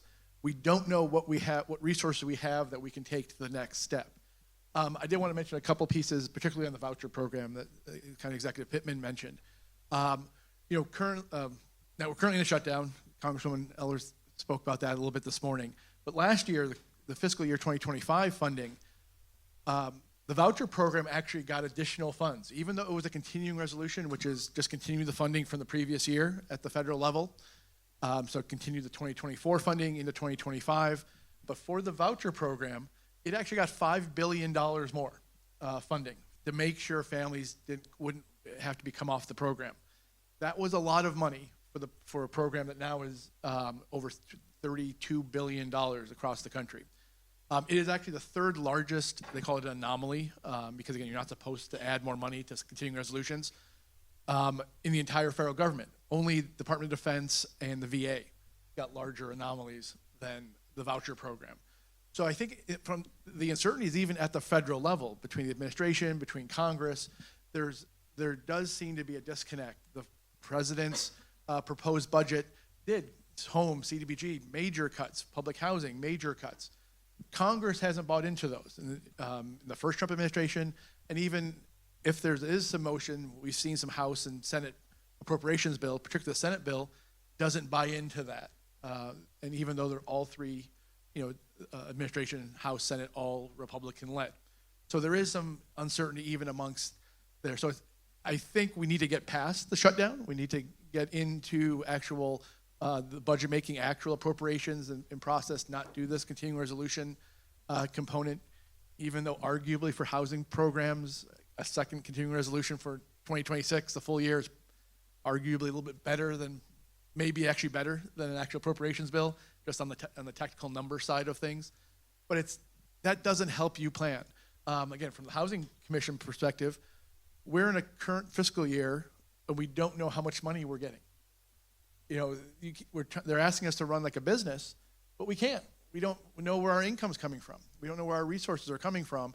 And to be able to then plan, how many families do we have in the voucher program? How many families in the public housing, in our private program housing? We need to know where the resources are going to, so we can plan and then move things around appropriately. And it's that uncertainty all the way down to the agency level is critical. But it's all hands on deck. All the levels of government, the private sector, is definitely, we need to be all here together to work on this. And we've talked a lot thus far about federal budgets and how the lack of them have had an impact on both our state level and county level programs. But there's an audience question that talks about it more from the production end that I want to posit out to everyone. Because of national policy trends avoiding renewable energy sources, Maryland and Anne Arundel County will face higher energy costs that will be transferred onto higher housing costs. What concrete steps can we take in housing production now? For example, construction methods, urban plan and zoning, which will prepare us for the rise in energy costs in the future if national policy continues along this trajectory? Anyone can jump in. I don't know that this doesn't affect the energy prices because I don't understand energy well enough to have any proposals for that. But I think what you're saying is how can we help on the production side so that the energy people can still afford their utility bill. And we haven't yet talked, and I'm sure we're going to get, or maybe the secretary is going to get, but maybe it'd be better for me to start to say from the county perspective, the efforts that have been made by Secretary Day and by the governor, both legislative and then the recent executive order, to make sure that state land that is available is made available for housing, for affordable housing. And I will make one comment on that. You can take back. It's not your fault. So state land, both the Cromwell Station and the Odenton Mark Station have land. You know where I'm going, right? Have state land, which will now be open for development. We're doing TOD. Hopefully the designation will happen from Cromwell Station. We've rezoned it, so now it can be higher density. Odenton, we're building a parking garage so that free up a parking lot so that parking lot, that surface parking lot can be housing. And so DOT put out an RFP for developers to do that, and it said on affordable housing, all you have to do is meet the Anne Arundel County's MPDU, 10%, 15% requirement. And then we found out about it afterwards and said, whoa, we want more. Come on, we know they can do more. When we did 7409 BNA Boulevard, the county land that we had an RFP for developers, we pushed for more and we got to 20%. We got unsubsidized MPDUs. So we got to do better even on state land. But the part that I really love, and I think you were getting at this on the on the study that you did, looking county by county, helping us, making us, forcing us to have housing targets. And you haven't come up with the consequences for not meeting them, but thank you in the executive order for requiring counties to do that. And I sit on the board of the Maryland Association of Counties, along with urban, rural, and suburban, county leaders. And I say to them sometimes, you know what, y'all don't want to do the right thing because it's politically hard, so aren't we good with letting the state tell us that we have to, a little bit of preemption? It's not popular, MACO exists to fight preemption. That's their reason for existence, is counties should get to make the decisions. But I know that you are, and I'd love you to talk more about the challenge of doing legislation that really does on housing what was done on the environment and what was done on smart growth. Yeah. So, look, you've been saying it for years now that that there's a role for the state to play, and there were many times I found myself as a local official wanting the state to set a standard, right, for us to pursue. There were some things I wanted them to stay out of course, but there were others where, hey, set the bar high so we can do more and do better.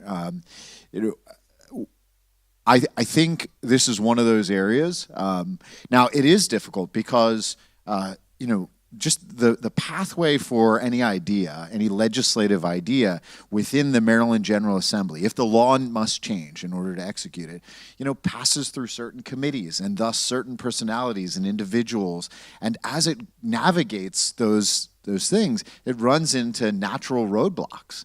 And I don't just mean individuals who are opposed to preemption or opposed to housing affordability. They're not.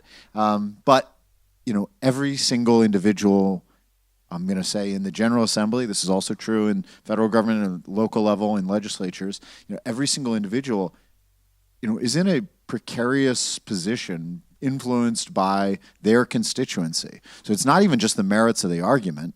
They're going to be targeted by their constituents to make a certain decision. Whether or not it's good for the overall needs of housing in the state, right? That's true of any elected official. Having been one for 10 years, I remember. And so it's a really, really challenging thing to ask the General Assembly to make bold moves. And somehow, some way, we haven't quite gotten there yet on housing.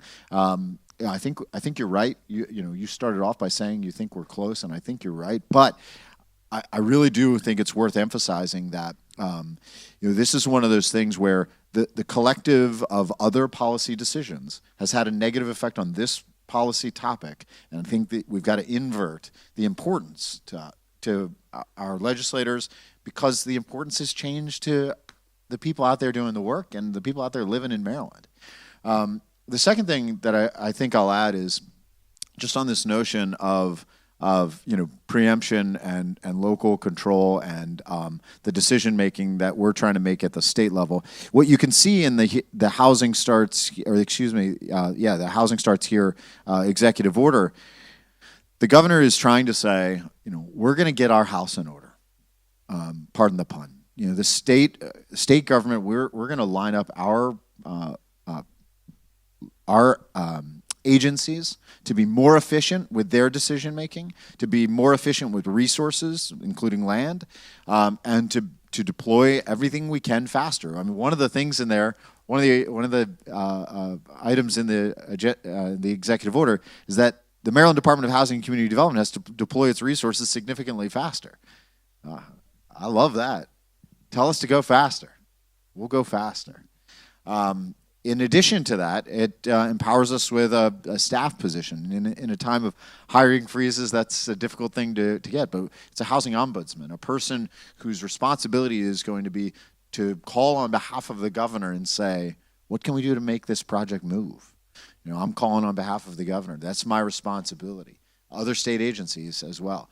And so on TOD, I take your point. I think what we want to do is make sure that we're maximizing the use of that land. I'll give you an example. Right where our headquarters is in New Carrollton, we're building housing all around us, market rate, affordable, multitude of affordable deals, 4 of them. 4 separate deals happening right on those parking lots with WMATA as well as the state working together. So I think what comes out of this, and maybe you're right about how the RFP was written, but what comes out of this could be a good affordable deal in addition to some market rate deals. Because the truth is, we don't want to concentrate poverty. We don't want to concentrate wealth. We want to build those communities that you talked about, those mixed income communities. And then the last thing I'll say on energy efficiency is this. Office of the People's Counsel released a report today. It's going to talk about how all of the utility companies are doing with their Empower funds and greenhouse gas emission reductions. It's going to talk about DHCD too, and how we're doing and how we're scaling up our deployment of resources. Not nearly fast enough, but scaling up our deployment of resources, people helped, properties worked on. But the most efficient thing we can do is utilize land in a smart way. And Mayor Buckley started the beginning of this conversation talking about his bike ride across Annapolis. We've got to build places like we used to build places that people love, efficient cities, compact places, walkable communities, bikeable communities. That's the best thing we can do. We will have the technology to have better building envelopes. It's going to happen. We're going to build more efficient systems. It's going to happen. Secretary Day, I'm But going to take you off the pulpit for a second. Real quick. But if we don't, wow. but if we don't, I was Janssen, almost done. But I'm in between you. But if we don't, Finish No, it. because I have a But if we really don't- good follow-up question Okay. based on your. But I have one quick thing on the way back because it's. if we don't build communities like we used to build communities, and that's what our starter homes bill is about that you'll see next year, we are going to regret it because we have inefficiently used land and locked it up for 100 years to come. One quick example of how this works in your original question about, with making these things happen between the state and the counties, actually, even. So we did an accessory dwelling unit bill so that people can build these. They tend to be small. They tend to be affordable. They're not subsidized. They're wonderful that way. It's often in the areas that don't have sewer and water, the more rural areas where it really makes sense to do these ADUs. But the state requirements on how big your septic system has to be prevents you from doing them. But our local people who do the regulatory side of it in the Department of Health say, actually, the capacity is way bigger than it needs to be. And all that we have to do is get a bill in and pass it that would shrink that. Somebody's nodding their head. Good. But I think we can pull that off, and it could open up a lot of opportunities for ADUs. So, Before you answer that question, because I know I want to make sure he has an opportunity to speak as well, and my next line of questioning is around. I think we've articulated very well the need, but you talked about how you had some of the challenges with the General Assembly. And there's an audience question that just came hot off the press that's talking about how do you meet this political moment? How do you make sure you have electeds that have the political will to navigate? Because that ultimately is where the buck's going to stop. So I want to let you respond first, and then I want to go to some of the outgoing electeds, and then I want to see how Secretary Day sees it. So I wanted to speak to energy policy, and actually your follow-up question is perfect in response to that. Maryland passed the BEPS regulation, and the legislature required this. Effectively, we've got to be 60% off of fossil fuels by 2031 and 100% off by 2040, 2045, whatever the magic number is. And I'm going to get into a little bit of minutia on this, but it has a very, very hard, impactful punchline. I met with a senior executive of BGE, one of the biggest power providers for the state, and that 100% requirement, it's not 98%, it's 100%. Everything has to be all electric. Now, there's a problem with that, and this is getting into the minutia. When you look at heat pumps, they're really effective down to 10 degrees. We're in a region that it's not uncommon for us to have 4 or 5 days a year that'll go below 10 degrees. It might go down to 0, might go down to something else.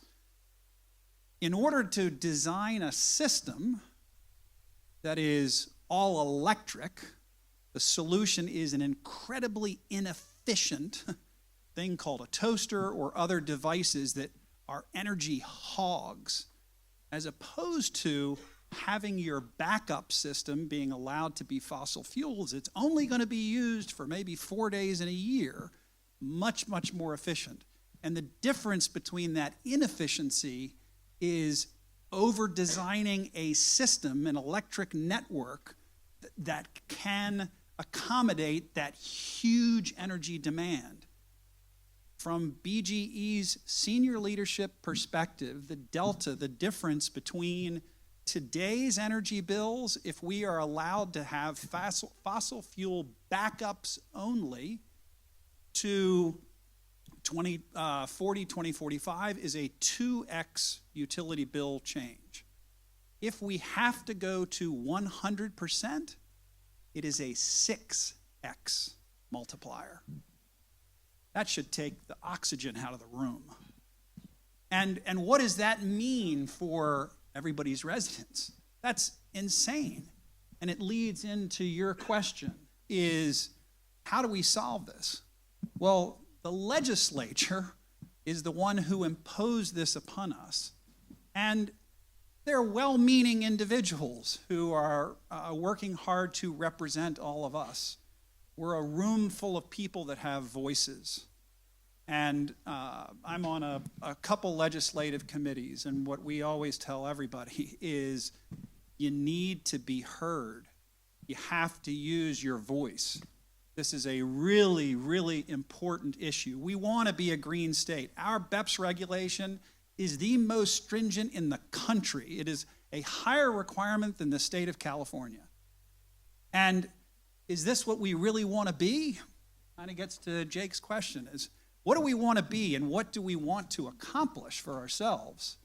So in answer to your second question, it's everybody in this room, you need to call your legislator. You've got delegates and you've got senators, state senators, and you've got a home address and a work address. So multiply it by 2 if you don't live where you work. And every one of those electeds wants to hear from you. And it's one thing to sign a letter that is copied 100 times and sent to somebody. A phone call is much, much more impactful. I spent a lot of time in my 8 years trying to put Annapolis on the map for Washington, D.C., and we get multiple embassy trips that come to this great side trip from Washington, D.C. And those people are there because they come to America because we lead the world in so many things, but not everything. And so on our trip to Sweden, what we saw, and I'm not trying to make this place Sweden or the Netherlands, but there's so much that we can learn. And one of the big takeaways that we had is that they invest in the upfront costs, and there must be some incentivization to do that. And so we saw these communities were built in what looked like it could have been an unbuildable area. They built, and they all had district heating. And so everybody had their power localized. And if we could think like that, if we could give incentives to developers to build and put the upfront investment, if you ask someone from Sweden, they're not doing it because it's socialism. They're doing it because it makes good economic sense and it lowers the costs for the people that live there, the people that need it the most. So we need to work out what they're doing in countries that lead the world. The green leadership in Sweden it gives you hope. The trip that we did to Sweden, we think every government in the country should do that trip because they have this circular economy. You go to a country where there are no landfills. People recycle everything. Well, they can't recycle. They burn. They produce energy if they produce too much cooling, they store it and then dispense it when they need to dispense it. If they produce too much heat, they store it and they dispense it when they need to. So these are models that we could use. What happens with development here is it's too stringent. If you're a developer and you had some out-of-the-box idea, you would disqualify yourself from the state funding. So let's find a way to let development be innovative and put these big ideas forward. And let's take a risk because the risk is truly worth it if what we saw in action on our trip is any example. So my thing would be, how do we add some density bonuses, do something that can make the economic model work? Because, we've got to stop vilifying. It shouldn't be developer good or bad and, environmentalist good or whatever, all these sorts of things, because, a lot of policies that we employ, and one of my council members talks about this, how some of our community would step over a homeless person to hug a tree. I'm a greenie. But we have to think about the human cost here, and that we're not that also has to come into the equation. But the political cost is the thing that's hurting us a lot. It's great to talk about it, but how can we make the economic model so that you don't pay a political price when you put your neck out? Thank you. Yeah, I love that we're having to bring in the international side as well, because we folks here, federal government, county, state, county, city, but I think there's so much we can learn from the international, even from the NAHRO perspective. We're making international trips. We just went to the International Social Housing Festival in Ireland and learned what they're doing, what other communities, and it's not just at their federal level. It's also at their county level, city level, and so there are some equivalents that all layers of of the organization, of the system, can learn from it as well. And so it all hands on deck, not just those in the room, but also we can learn from those international examples, and they can learn from us as well. There are things we do relatively well, and so those exchanges really are a great knowledge transfer in both directions. So in our remaining time, I just received some questions, and so it's a hodgepodge of questions. So I'm going to jump into it. We're not going to have time for every person on the panel to answer, but once I get one or two answers, I'm going to go on to the next question. So let's just get to it. Housing issues are often presented as developers versus the community. Given that you can't build housing without builders, what role does government play in easing tensions and creating cooperative relationships between existing communities and needed development? Anyone can take that. Steuart? I've dealt with that a time or two. I mean, I think it's essential that everybody understand the role of government is to represent the voters, represent the public interest. And yeah, you negotiate on behalf of who you're negotiating with. And you have to know what your strengths and weaknesses are and how far you're willing to go in terms of regulation before, they say, okay, well, it doesn't pencil out anymore. Obviously, so I made a bit of a mistake, which is that, I got elected kind of as the tree hugger South County farm boy. And the developers all thought this meant the end of development, and smart growth and affordable housing and things were always my agenda. But I made the mistake of not talking to them because about their projects. I said, I'll talk to you policy, I won't talk to you about your individual project, because I don't want to be where I think the county had been in the past, where there's a little bit too much of I'm going to help you because you helped me, in my campaign or whatever it was. But then I did start, once we had a real Plan 2040, and we really knew what we wanted to do, it was very clear to me that we can't implement it if I don't talk to this guy over here who builds it. So I think there's been good communication. Janssen spends half his time talking to developers, and 3/4 maybe. It's just essential. We have to think of developers as the people who implement it, but government does set the rules, and government can say, yeah, we got to have affordable housing. So tell us how you're going to build it. Can I just add to that? This is such a great question because we have over time allowed ourselves to focus the debate around housing to be project-based. And when we get into that mindset, when we shift the decision-making and the public discourse to a project basis, then we never get to, or it becomes more difficult to actually get to units produced. But the debate should still happen. The community is who you represent as elected officials, who we all work for. And so it's got to happen. I think we ought to shorten those timelines and emphasize at the planning level better community engagement and more community engagement and more listening and more conversation and less, public hearings. I'm not an elected official, so I can say this now. What a stupid format. I'm going to yell my 3 minutes at you. You're not going to listen. Then you're going to come yell your 3 minutes at me, and I'm not going to listen to you. And that's public discourse. Come on, we got to sit around a table together. We got to roll out the maps. We got to draw together. We got to plan together. We got to think property by property, neighborhood by neighborhood, markers and pens, and that's the way it's got to work. We've got to really be engaged deeply with community and bring people together around thinking about what the future should look like, and then make it much more administrative when we get to execution of projects. Much more administrative. Mr. Moore, I also want to hear from you on question as well. Can you repeat the question again so I can? Do you feel like we abuse you? Housing issues are often presented as developers versus the community. How do we fix that? As a private builder, from the private side. And I'm a contractor, not a developer, and it really starts at the development stage, and it's all communication. I will say that something that is unique about this overall community is that for the most part they are communicators, and that they do that well. Everybody in this room is serving a community. And it's not always the community that they're serving is not the big community, and that creates another problem unto itself is NIMBYism, et cetera. For me, it's all leadership at every single level. There is a significant difference of having a county executive who prioritizes affordable housing to some of our other county executives in the state who are prioritizing not wanting any affordable housing.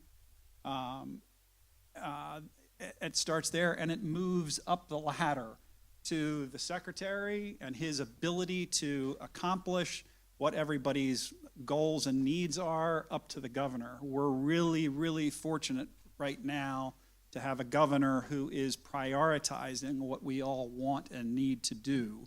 And now it's coming down to execution. But as it relates to that community piece, it's all of these stacks have to be aligned, and that high level of communication. And I'm going to blend two questions that are pretty interesting, and you can tackle either one or both. But are there plans to turn dead retail and office spaces into housing opportunities, along with potentially allowing modular manufactured homes on permanent foundations? Is this something that policymakers have been looking at? And please, Doctor.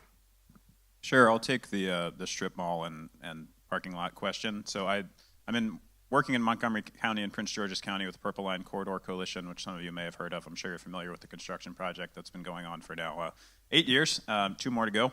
But we did a lot of work funded by the Federal Transit Administration to look at the potential for changing strip malls into housing, basically. That's the long and short of it. And believe it or not, in the Purple Line Corridor, there's over 300 acres of parking lots and single-story commercial uses, right, that in the Washington metropolitan area inside the Beltway, that's some of the last best land that we have left for housing. So there's a lot of work to be done, I think, at the municipal level, whether that's the city or the county, to get those parcels, to talk to the owners of those parcels, who in some cases are just sort of milking money out of their tenants, their commercial tenants. They're waiting for somebody to come buy that property, but they don't really know what it's worth. They don't know how to market it. So there's an effort that's needed to talk to the owners to tell them, hey, this parcel has potential given the market for housing. And I think across the state that's true, not just in the hot markets like Montgomery and Prince George's. Can I jump in real quickly? The city of Annapolis, I think the county as well, we did a land use study. And the land use study returned these findings, that in the 8 square miles of the city of Annapolis, we have $9 billion of property. So as the CEO of the city of Annapolis, you could theoretically say, we're in charge of a $9 billion corporation. And the big takeaway that we got from that study is that big box stores or places with sprawling parking lots don't pay for the services. So they suck services. So they don't pay for the replacement of sewer and water and police and fire and all the sort of services that we get. They're the lowest return. The highest return example for us is Park Place. It's a place that went vertical. It had been vacant for a long, long time. It faced a lot of challenges. They gave them a density bonus there at 65 feet, which is big for the city of Annapolis. I'm not recommending that anywhere. But I'm just saying it is a good example of how we get a better return, and that is actually income positive. The big box stores are negative. So we're all going to lead like that. We're all going to lean into that. And I don't think we'll get too much pushback on the redevelopment of some of these sites, because that is, for the city of Annapolis, is one of the few opportunities that we do have to build, because we're so condensed. Mayor, I would just say, yesterday I toured with the House Ways and Means Committee a building in downtown Salisbury called the Ross. It's the highest assessed value per acre property on the Eastern Shore of Maryland, and it's about 190 feet tall. So just don't think of 65 feet as the cap. Density also provides value back to the taxpayer, because it pays for it more than its fair share of services consumed and infrastructure, and also back to space. Like, the more we spread things out, the more every dollar of linear foot that you extend a road and a pipe and a sidewalk that's a dollar that's not coming back to you.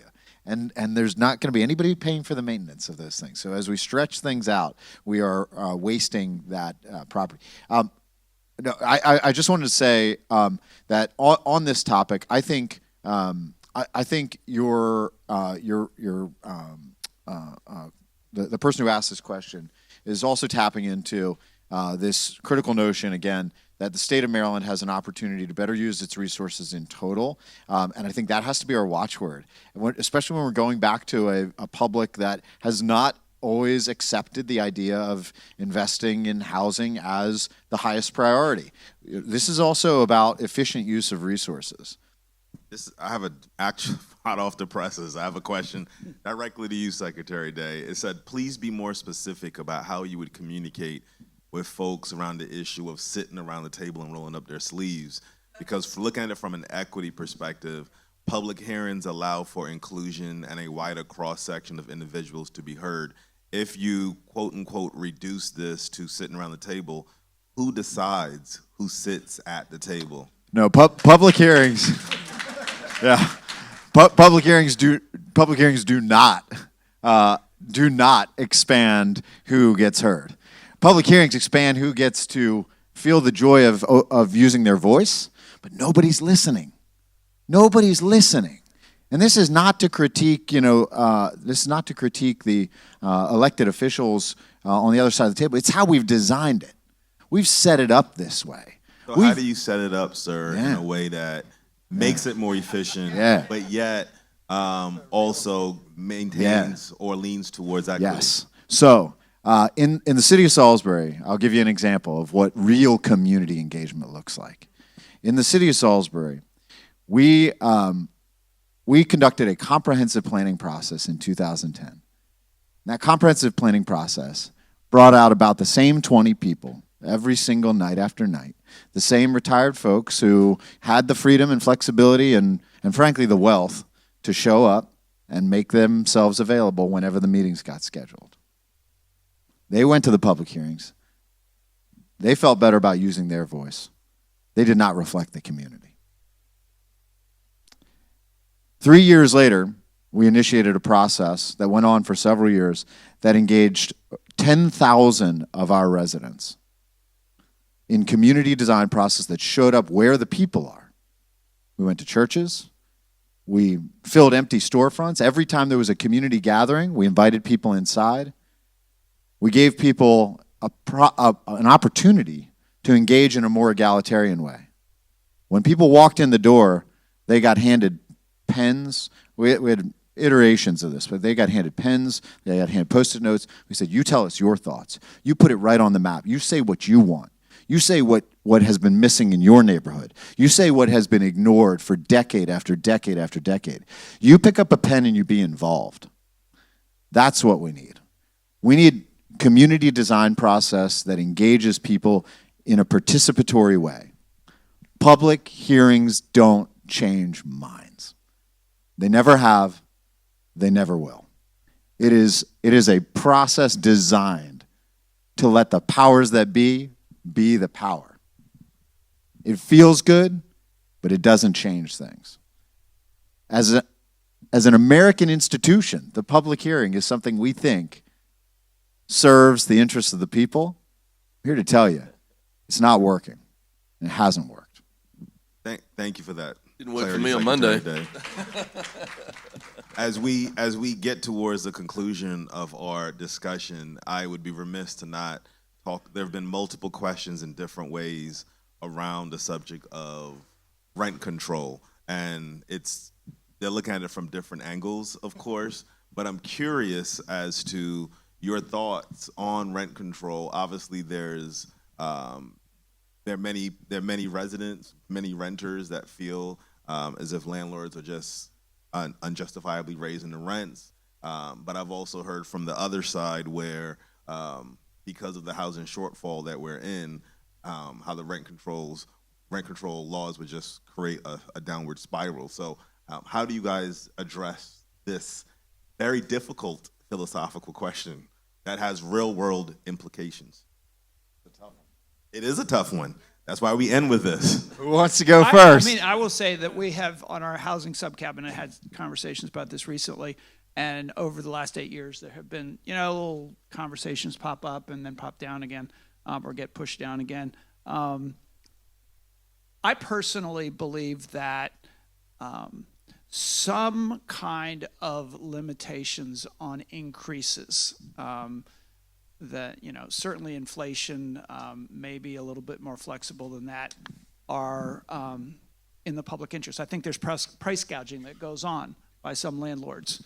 And the victims are people who they don't want living there. And usually it's because they want to cater to a more wealthy audience, to change the building and upscale the operation. I mean, you even see it in malls when they want to do, higher end tenants, and they kick out the ones that are there. So on the other hand, you can't tell a landlord that all of a sudden, they got to cut the rent, or they can't even keep up with inflation, and then they don't repair the building, and then it ends up being closed down 5 years later or 3 years later. And everybody gets kicked out. So I think it's a worthwhile conversation to have. We've had it, and we've heard loud and clear from folks about, some of the negative impacts of it, so we have not moved forward. But there's price gouging that goes on. We've got to deal with that. And I'll just, I am sure there is truth to that. This is a business. I say this is a business, meaning that for developers to have a desire to serve this marketplace, the math has to make sense. The pro forma has to work for people to have a desire to, or not even a desire, an ability to participate in this marketplace. And it's another layer to the cake that the affordable housing community, insurance costs have doubled. Property management fees have skyrocketed. And when we try to control what is happening to the rent with a disregard to what is happening on the cost side for those who are trying to serve this community, it creates a massive failure, and the net result is we end up with a business model that people who want to do this work can't and will not do it.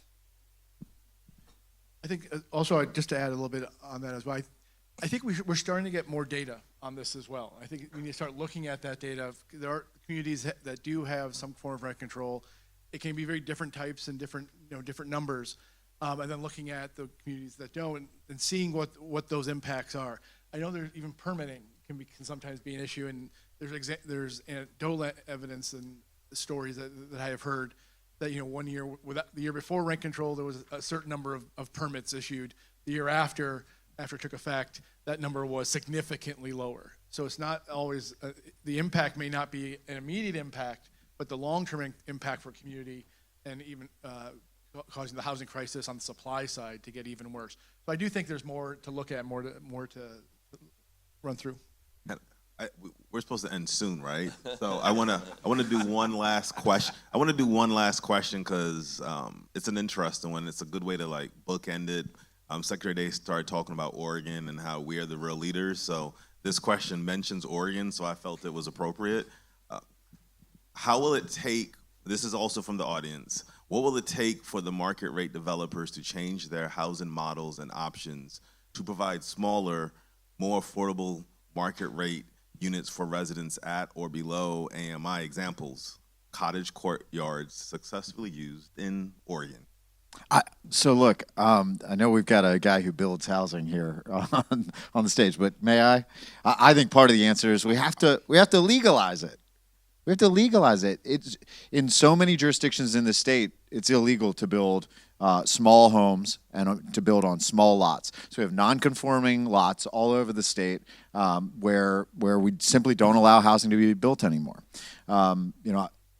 I can still remember what that map looks like in Salisbury. You know, just a city peppered with empty lots where there used to be houses, but we won't allow them to rebuild. And that's true in so many jurisdictions. So I think smaller footprints to enable young people to have an opportunity, a shot at a relatively more affordable house, to enable that senior who is looking for less house, that empty nester who's looking for less square footage, to have an opportunity, a shot at a more affordable product on the marketplace. I think allowing it is a big part of what we must do. And also that supports what I was saying earlier about, building the Annapolises again. Building places, building in such a way that people can fall in love with their community again, and building with character.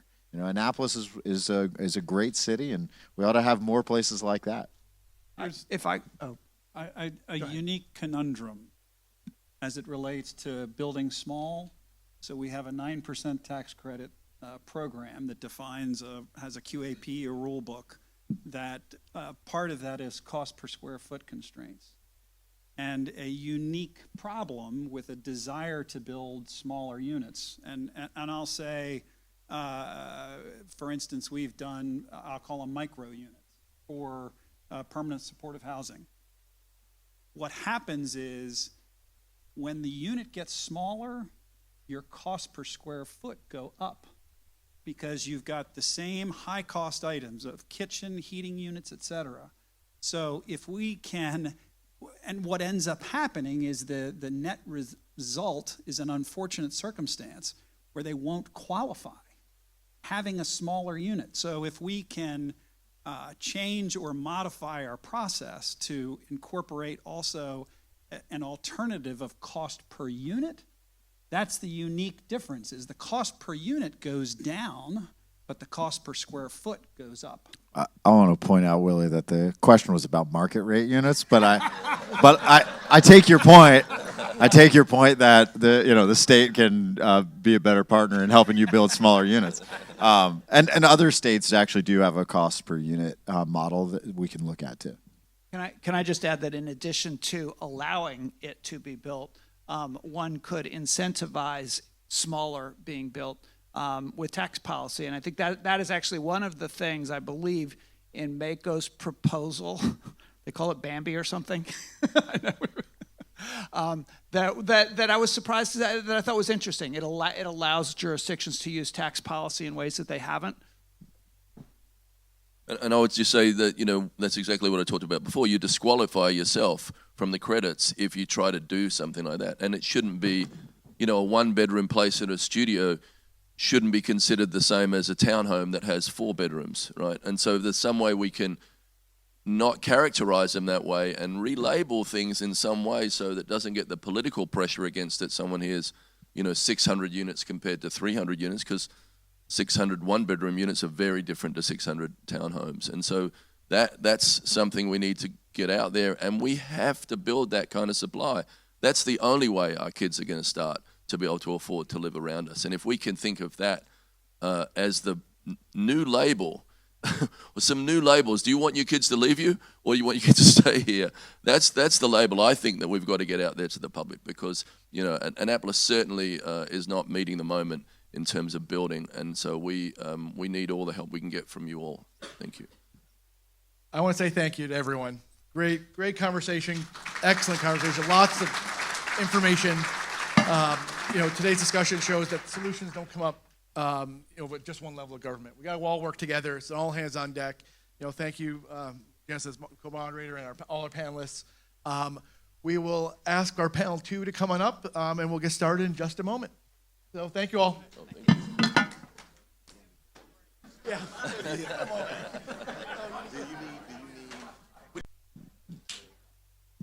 Hello again, everybody. I'm actually very happy to be announcing this panel. I'm very happy to be the co-moderator for this panel. We're going to actually start talking about some of the solutions to affordability and also what's going on locally from some of the people who really understand what's happening here in Anne Arundel County. We'll start with Erin Karpowitz, who I'm sure you all know, who's our CEO for Anne Arundel County Community Development Services. I don't see Senator Henson, but I know she's here. There they are. Hello. Very delighted to welcome Senator Henson, Tanya Dempsey, who's with CSG, Molly Knipe, who's the CEO for YWCA and probably knows more about homeless women and children than she cares to, Zachary Marks, who's the head of real estate development, EVP, and we're really going to start to talk about how to address some of the issues that we've heard about now. So with that, I will hand over to my co-moderator, Georgi. Thank you, Pam.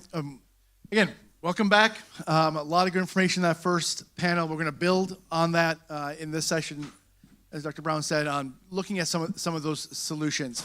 But again, we have a power-packed panel here as well for panel 2, and I want each of them also just to introduce themselves and give us that one hot topic or one hot take that they have currently, and then we'll definitely dive into more questions and more interaction throughout that. But with that, let me, if we could start with Senator Shaneka Henson, just please, just a quick introduction. Just a quick introduction? Please. Oh, great. I'm Senator Shaneka Henson. I get the honor and the privilege of representing this district, the 30th Legislative District in the Maryland Senate. The 30th District is all of Annapolis and the surrounding parts of Anne Arundel County, so the district goes all the way down to South County. I serve on the Judicial Proceedings Committee, so JPR has all of our criminal law, all of our family law, and it also has all of our landlord-tenant law. So if you know anything about me and my background, it was a real treat to be on JPR and to get an opportunity to really shape and impact all of our landlord-tenant laws. Thank you. Excellent. Tanya Dempsey, please. Hi, I'm Tanya Dempsey. I am co-CEO at CSG Advisors. We are a financial advisor to HFAs and housing authorities nationwide. We have almost half of the state HFAs and about 60 housing authorities nationwide. I would say, we focus on, the previous panel was talking about how the numbers work. That's essentially what we focus on, and we help housing authorities and HFAs try to make the numbers work, either through incentives on the HFA side or access to those incentives on the housing authority side. Thank you, Tanya. Molly. Hi, good morning. Molly Knipe. I'm the CEO of the YWCA of Annapolis and Anne Arundel County. We are the comprehensive domestic violence and sexual assault provider, serving almost 10,000 people a year through a number of programs. Probably most notably for this particular panel, the YWCA operates the dedicated domestic violence safe house. We also developed, built, and operate in partnership with another organization, the state of Maryland's only safe house for trafficked youth. Thank you, Molly. Danielle. Hi, everybody. I'm Danielle Meister. I'm the Assistant Secretary for Homelessness at Maryland DHCD. Zachary, please. Thank you. Zachary Marks. I am Head of Development at Enterprise Community Development. Enterprise, I think everybody's probably pretty familiar. Policy, capital development around affordable housing for more than 40 years. And on the development side, I joined Enterprise about 9 months ago. Prior to that, I was at the Housing Opportunities Commission of Montgomery County, which is a housing authority, housing finance agency. So the thing I'll be flagging today is a supply-side solution that I helped to develop and create at Montgomery County that now Enterprise, with its national platform, is looking to promote around housing production. Excellent. Thank you, Zachary. And Erin, please, introduction, and please set the stage for us. Sure. Yeah, hi everybody. Great to see so many partners here. And I'm Erin Karpowitz. I'm the CEO of Arundel Community Development Services. We're the county's housing and community development agency. In addition to administering a number of grants on the community development side, we also administer the county's entitlement funds that come from the U.S. Department of Housing and Urban Development, and as well as competitive continuum of care funds to end and prevent homelessness. We also have a number of direct programs that we administer, such as an eviction prevention program, homeownership counseling, and we partner with a lot of the nonprofit and for-profit developers who are building the affordable housing to make the numbers work, as people have been talking about. And we also act as a developer ourselves on behalf of the county to create these new development opportunities, and we're doing more and more of that every day. So really excited to have some of my amazing team and my board members here. And what I'd like to do is just set the stage. The conference organizers asked me to talk a little bit about how we're using, as we're looking at, possibly shrinking federal funds and, a pause on what's happening with the federal budget. What are we doing on the local side? As the county executive said, what we can do is just a drop in the bucket to meet the need. But I do want to stop and pause and thank the county for the investments that they've made, because I think the investments that the county executive and the county council have made have really allowed us to pivot and be able to be responsive to what some of the needs are. Do I need to, I do this myself? Okay, sorry. Okay, there we go. One of the county executive mentioned that we had about $7 million in federal funds. That used to make up about 75% of my agency's budget. Now the federal funds make up about 25 to 30%, and the rest are mostly local and state funds, as well as some private funds. And so we've been able to diversify a bit just to, because of the funding that the county has really invested into affordable housing. And so I'm going to talk about some of those results and what we've been doing. And I'm going to, if you see my slide, I'm going to skip down first. I'm just going to go over several of these on this one slide, and because I don't want to make it too long. And then I'll hit a couple highlights on the rental development side, because that's where we've invested the most money. On homeownership opportunities, someone mentioned it's very difficult if you're a moderate or low-income household to be able to afford units. It's a really tough nut to crack. There isn't a national low-income housing tax credit for affordable homeownership production. And so, we're doing what we can there by developing our own units. We have a 15-unit project underway now for affordable townhouses. We're providing grant money to Habitat for Humanity that's building some units in the Severn area. And we're also creating, we've created a mortgage and down payment assistance program for low and moderate income buyers, so that they may, if they perhaps lack generational wealth in their families and haven't been able to save that significant amount of money for closing costs and down payment, we help give them a step up. But one of the issues is that then you really need to be able to find those units that you can still afford. You still have to be able to afford a first mortgage. So that still continues to be a barrier. We're hoping with the workforce housing, and also especially the Housing Attainability Act, or the moderately priced dwelling unit program, that we'll start to see some units come online that people can really access and use those down payment and closing cost funds. Also, we're using trust fund dollars to support the eviction prevention program. Last year, thankfully, our county really has invested. They invested some federal ARPA funds that were very flexible, as well as housing trust funds to support eviction prevention for some people. A lot of renters, again, are very cost burdened and having trouble staying sustainably in their houses. So we supported over 420 households last year. So far in this first quarter of FY26, we've supported 120 people avoid eviction. So that's not necessarily what we want to do with the trust fund money. It's a Band-Aid right now as people are experiencing really high rent and energy cost. We want to continue to produce affordable rental units that have income restrictions, indeed restrictions that make those units affordable, and I'll talk about that in a sec. And then also we're doing tenant-based rental assistance. We've been able to serve over 80 households that were experiencing homelessness, got them housed, and they have received case management, so they get to get employment or increase their employment, so they can then take over the rent payments. About 40 of those households have graduated already into making their own payments, and 85% of those graduates still remain successfully housed. So I think that's an excellent demonstration program, and it's something that we want to keep continuing and expand upon. And then finally, Next Step Housing Funds. These are kind of stepping stone operating grants to help people who are working with our many nonprofit providers who may not be ready for their own permanent supportive housing, but they need a place to stay and a stable place to stay to get on their feet.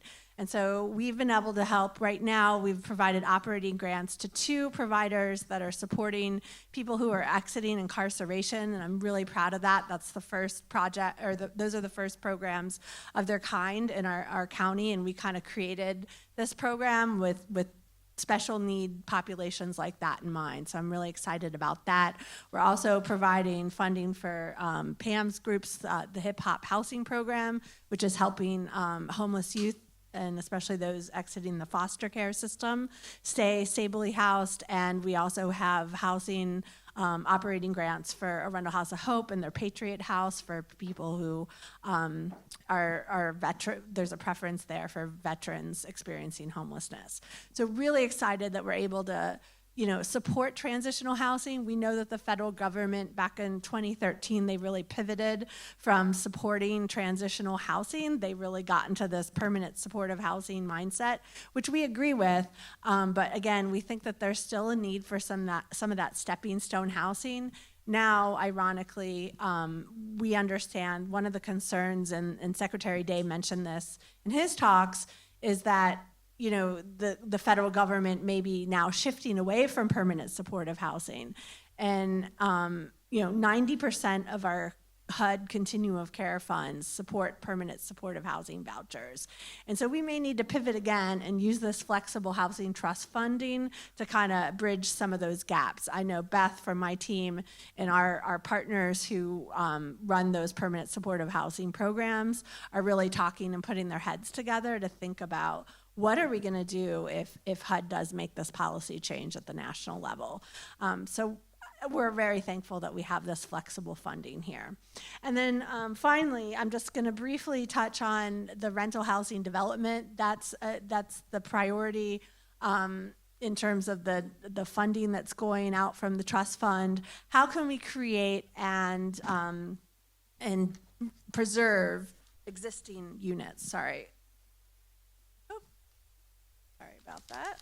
Let me just get my notes together. Just one thing I want to say is this past fiscal year in FY25, 4 of our projects were finalized and brought into occupancy, and we were able to create and preserve 490 units of affordable rental housing.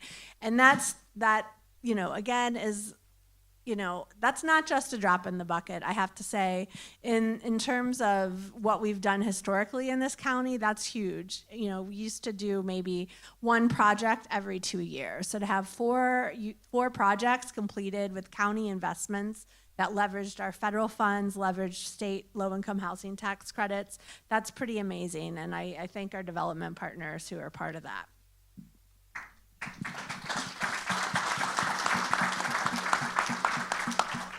The next, and then we have a lot of projects in the pipeline, almost 200 units that are expected to be completed this year.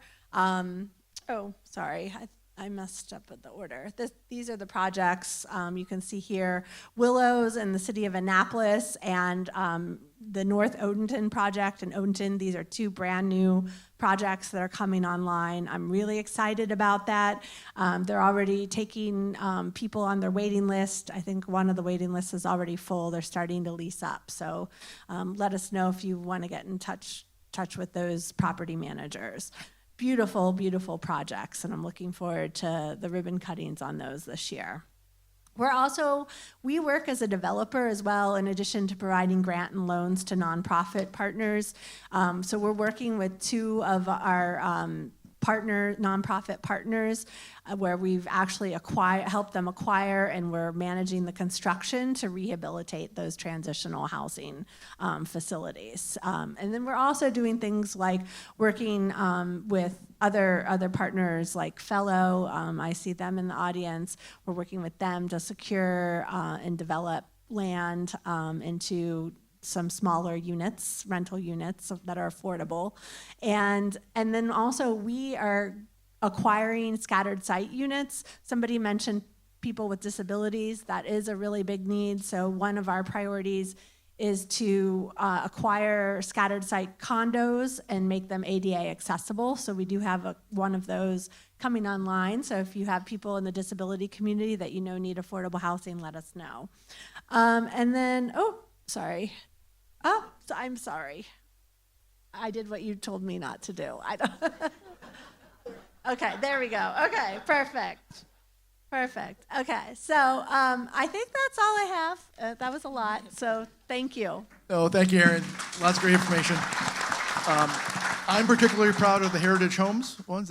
They're part of the Housing Commission, and so that was a great project. The Heritage Town Center is a beautiful. It's part. They're again Housing Authority, Housing Commission owned, but it's part of a public housing preservation project as well. So many layers, many partners.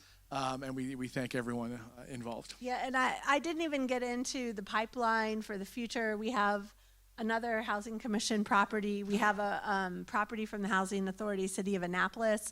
Those are projects that we've, given a soft commitment to say, we're going to be using Housing Trust Fund for those. And then also we have 3 brand new projects coming down the pike. That was a slide I kind of skipped over. But we've got, lots of, almost 200 units with those coming down the pike as well. Exciting. And again, the Housing Trust Fund, again, is a great resource and really can provide a lot of those gap, the gap resources and other components to make these deals pencil out. Again, bringing it from the first panel, those pro formas and making sure the deals can work on the development side. We're going to jump in now, talk a little bit. We have a few different things we want to discuss here. We'll focus a little bit on some root causes and some equity components. We'll talk to them about some solutions and potentially some system alignment as well. And then really focusing on serving how we serve families, women, and children. Again, the conversation began this morning with the number of children that are being impacted. And even, from the Housing Authority perspective, with my NAHRO work and the work with housing authorities across the country, again, we know where the children are, that we're serving children and making sure those determinants of health components, education, making sure that we're helping families move up and out as well. But we got to make sure they have the stable housing from the beginning. And then we'll pivot to wrap up with some leadership, resilience, and some future discussions going forward. I want to get started a little bit where we talked about this morning with Pam on the poverty amidst plenty assessment. And looking at some of the, we talked about some of the highlights, and we'll definitely have opportunity for more, but how it strains both the cause and consequence of deeper economic concerns and inequalities in Anne Arundel County. So this will be for everyone. I'll have you start with Pam, and then we can go spread out from there. But from your perspective, how should we frame the housing affordability, not just as a housing issue, but also as that core equity, core stability strategy? How can we really make housing is so much more than just the 4 walls and the roof. So you really read my mind, because obviously we are having some successes with building some housing. But the issues are so much more than the roof over their head. Obviously, I talked a little bit this morning about the issues in neighborhoods, the issues around education, and so on. So I think for me, and I think what came out of Poverty Amidst Plenty this time, was there a need for a different kind of collaboration, both at the systems level, but also at the neighborhood level. And I think when Secretary Day had questions about who's at the table, I think that's probably something that many of us think about all the time. How do we get the people who really can explain this best to the table and then listen to what they need? We are very, very good at trying to fix people. And usually from a place that we really don't know what we're talking about. So I think that one of the things I have struggled with, honestly, for many, many years, is how to listen. And then having listened, actually create solutions that are based on what I've heard. Because I think sometimes we do listening, and then we go back and do whatever it is we were going to do. So it's not just having everyone at the table, it's then actually building solutions that they tell us will work rather than what we think will work. And I think that's not just at the neighborhood level. In systems, so, whether you're in community development or like me, we're a local management board, or whether you're Rachel, who's running social services, or Tony, who's running the health department, we have a human services cabinet, but maybe we extend that to affordable housing builders and others, so that we're all talking together, having listened to what solutions would actually impact those in neighborhood that most need help. And I just think that, if we can figure out how to listen to people and then put into place what they say, that would really be a start in the right direction. That's absolutely right. The learning from experience. I do want to mention the QR code for questions is still active, so please feel free to scan that. You can enter your questions, and then they'll come up to the stage throughout the presentation. But let's go ahead and start at the end of the line. It's the same question, but using that experience from what you've seen has worked, and what you're bringing to the table as an organization. How are we looking at those core equity or stability issues in affordable housing? Danielle. Yeah, I think, Pam really said it best, which is there's a tendency in some of our human services work to maybe collaborate within the supportive services community or the folks who are providing those direct line services, but we're not extending beyond that all the time, right? Like, we're not really partnering great with businesses all the time. There's, this is a phrase I use really often, and I'm gonna speak around homelessness, even though the panel has a much broader range of experience.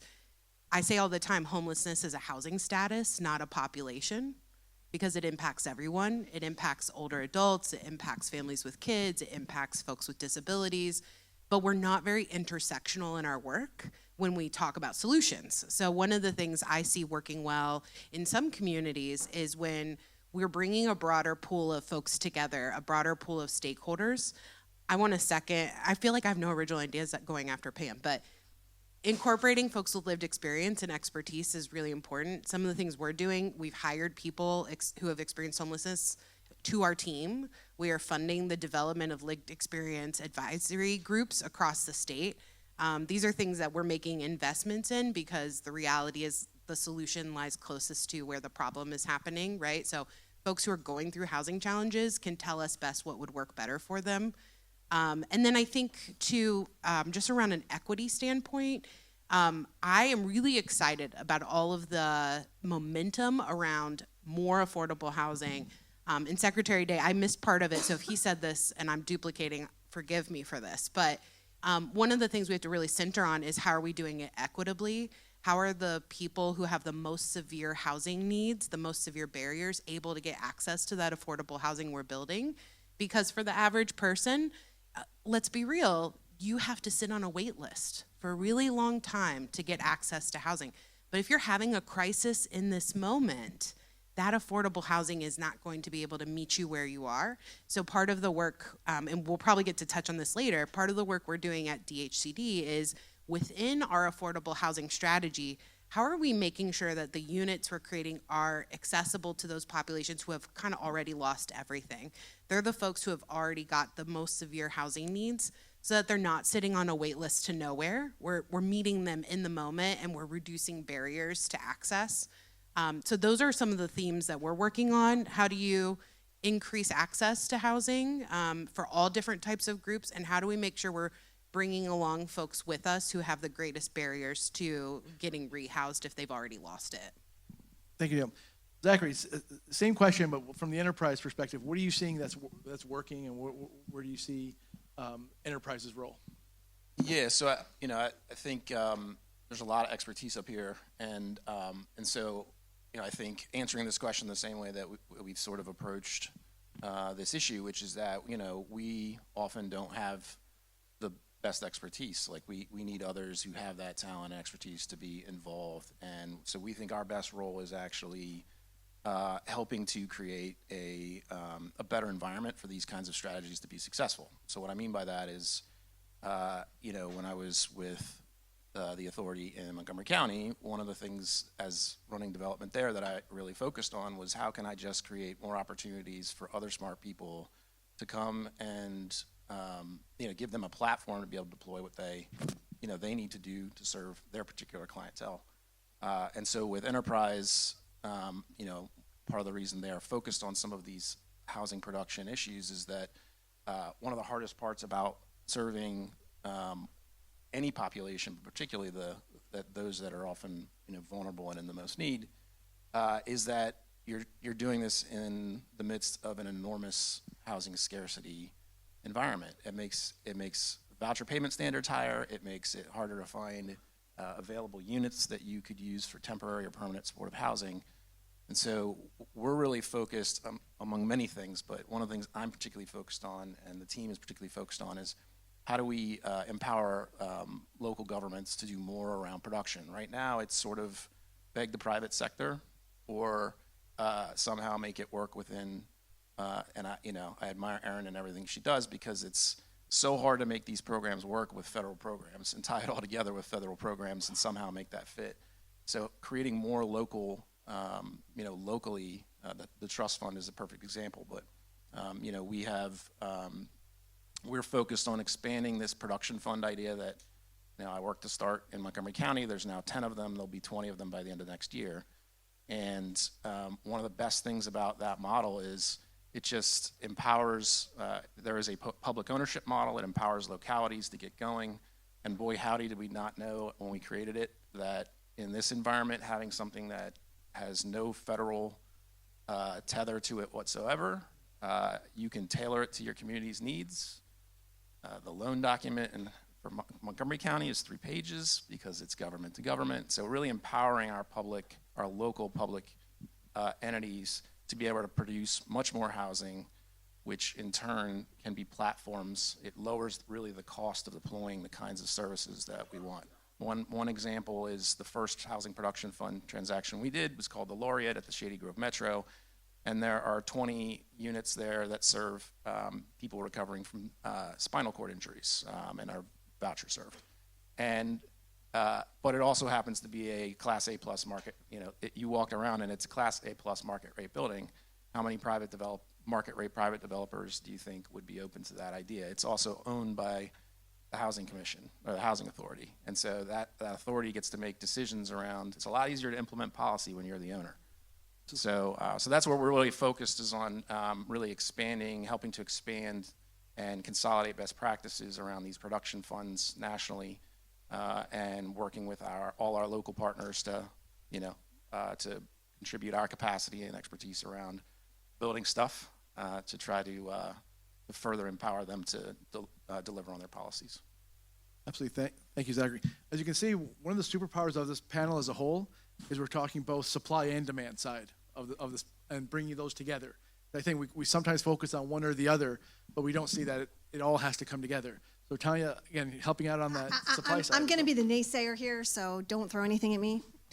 I'm going to say that first because my job is to finance the programs that are here. And it is really hard to finance every idea that comes from this collaboration, right? I'm all about collaboration. I think we need to provide those, the programs, and we need to do a better job of actually talking about social mobility and not just about housing, right? And that kind of, I've felt inspired by your, comments on homelessness because homelessness is just a status, right? There's an entire program of why that person is homeless, and the strategies that we have are not a one-size-fits-all. And, all of that kind of circles around this idea of collaboration. But the real question is, how do you fund that? So, I could have every great idea, and I have done plenty of, multi-year resident engagement where we are out in the neighborhood 4 times a year talking about, the Post-its that that Secretary was talking about earlier. And I have to synthesize the 50 different things that everybody wants into 5 that I can pay for, right? Because there is a scarcity of resources to fund that, right? I can't use a tax credit to fund service. Right? What happens is that service actually increases my operating cost and reduces my ability to get a project off the ground.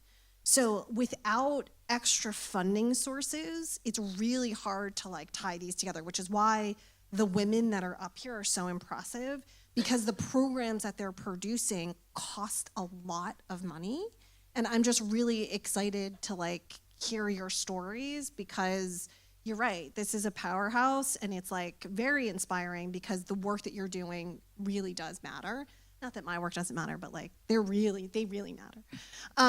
In terms of equity, so CSG does a couple of different things, or we focus on specific programs, particularly related to homeownership.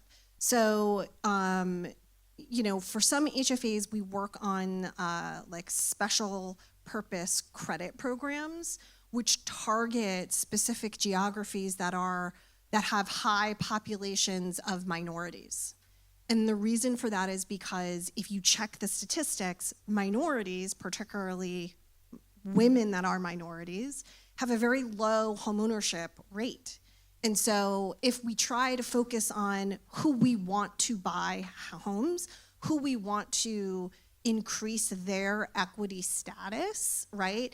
That actually, those programs make a difference, and they are targeted, right? So that's one way I think we, at CSG try to help HFAs address the equity issue. The other thing is, a shared appreciation model, right? Where, you're able to reduce the amount of cash that the tenants put down as a down payment. So it's in parallel to like your first time down payment program, first time home buyer down payment program.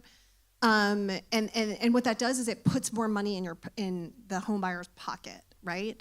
And what that does is that actually makes it more affordable for them to purchase a home. And so those are just some programs that we work on to address equity and to try to help HOAs, like we did California Dream for All, which was a shared appreciation model. And I think there's other ways. The other equity piece, back to federal funding, is bond issuances, right? So bond issuances that are specific to housing. Montgomery County did one, which was kind of incredible and amazing. And people want to know more about how that works and how that's funded, because if you rely less on federal funding, you actually have more ability to direct the money. So if you want to do a program that is 80 to 120, or what we call this missing middle, or someone said it before, like a moderate income, MPDUs, right? Like in those instances, there are ways to finance that are outside of credits, that I think there are financial tools that can sort of help promote that type of growth. So that's it. I don't have anything else. Thank you, Tanya. Molly, please. Thank you. The first thing I would say, and mine's going to be a little bit more boots on ground. The first thing I would say to folks is, you mentioned equity, and typically speaking, about 1 in 4 women will be affected by domestic violence. And of those, we're going to see many. The difference in the equity piece is many people in this room may have employment, et cetera, and so anybody here could be affected by domestic violence, but what percentage of those people are going to need our type of homeless services versus being able to get an apartment, et cetera, on their own? And that's a huge difference. So we see all kinds of people from all economic backgrounds at the YWCA, but the vast majority of people in shelter with us have a very different economic situation. And what is the challenge of getting out of that? I would tell you that the collaboration piece has been critical, and we probably learned that most during the pandemic. Some really good lessons were learned. For the YWCA, we started something called the Collective Impact. We actually received a $1 million grant from the prior administration, and we used that to bring together very large domestic violence providers from across the country, or from across the state, excuse me. And part of this was planning for 18 months, but part of this was actually determining continuum of care, what were the gaps, and then helping fund those gaps. And what's interesting about that is we were bringing together people with learned and lived experience. We were getting their take on what was needed, and we moved pretty quickly from identifying what all of us as providers could do and where those gaps were, and we used that information to make a shared request to the state, which actually brought in millions of dollars to service provision, because it was basically all these providers saying, we all agree with this, right? And that's really what most politicians and funders want to hear, is multiple people are on the same page. This is what we know to be the need. We've already identified these are the things that are being provided, and these are the gaps. There was an interesting no competition in this, right? Many people will say, like, that's kind of my turf, even in nonprofits, let's admit it. And instead, it was this group coming together and saying, there are gaps, and you know what? We're not all gonna take a piece of the pie.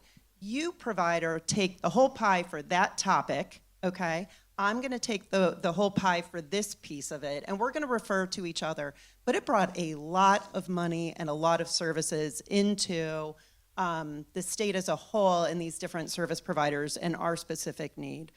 The other thing I would say as part of that collaboration is, especially during the pandemic, we got a lot of calls about trafficking. So, you know, if you have a pandemic and you're hidden behind kind of closed doors, you know, teachers aren't seeing kids. They're not reporting. There are other providers that are not seeing. And it was literally because of that collective impact project and the collaboration that we developed, as I said, the only trafficking safe house for youth in the state. Again, and we're doing that in partnership with one of the other providers who were part of that collective impact project. That was a $5 million project that I do want to give a shout out to DHCD, because they were one of the significant funders in that project. I would also tell you that it led to shared expertise. If you're a small nonprofit, we only have 55 employees. We look much larger than we are, and we do a lot more than you would think. 55 employees, 10,000 people served, $5.5 million operating budget. That's a good ROI, in my opinion. But we needed shared expertise. So I absolutely love our relationship with DHCD, but you know that the paperwork is cumbersome. Bond bills are not an easy thing, so sharing that information and making sure people understood that has been incredibly helpful to multiple providers.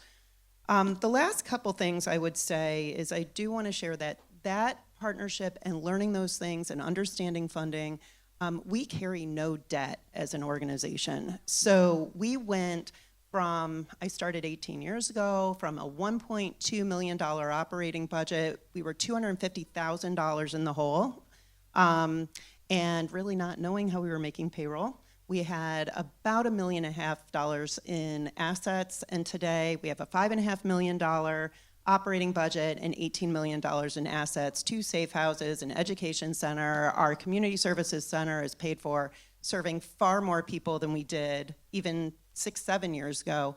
And again, I'm going to stress that that's collaboration and having communication with people, but then you've got to do the work. We can't just talk, right? Like, come up with the idea and then get moving. And last thing I would say is I have to do the political piece where many people think, you know, you don't have a voice, you can't get things done. And that collaboration too, we were going forward with our politicians. I've had incredible relationships. And it was early on, because we've talked a lot about the MPDUs, that on the collaboration front, you know, I sat down with Allison Pickard not too long ago and said, this is kind of what I'm doing and what is your deal? And she was the one who talked to me about MPDUs, because I came from Montgomery County, so I couldn't understand why we didn't have them here. And she's like, well, you know, we're doing this and the law just passed, and so now we're pushing forward with production on that, and certainly want to make sure that nonprofits have access to those, but I think that's part of the answer too. So, huge fan of collaboration. Thank you, Molly.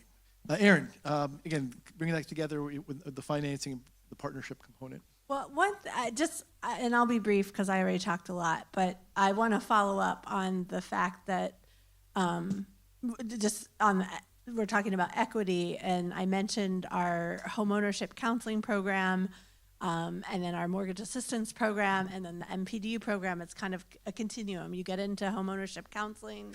If you successfully get through that, and you find a home that you can afford, you can, then use our mortgage assistance and down payment closing cost assistance. But that's the key. You have to find a home you can afford. And we are administering the moderately priced dwelling unit program on behalf of the county. And I'm really excited about it from an equity standpoint because I think our team does an excellent job on the outreach front. A lot of our homeownership counseling folks are here. We have about 400 active households in our homeownership counseling program at any one given time every year, and 80%, 70 to 80%, it depends on the year, of those people of the households are people of color, non-white households. So we do an excellent job of getting out to the communities, meeting the communities where they are, and getting those folks into our program.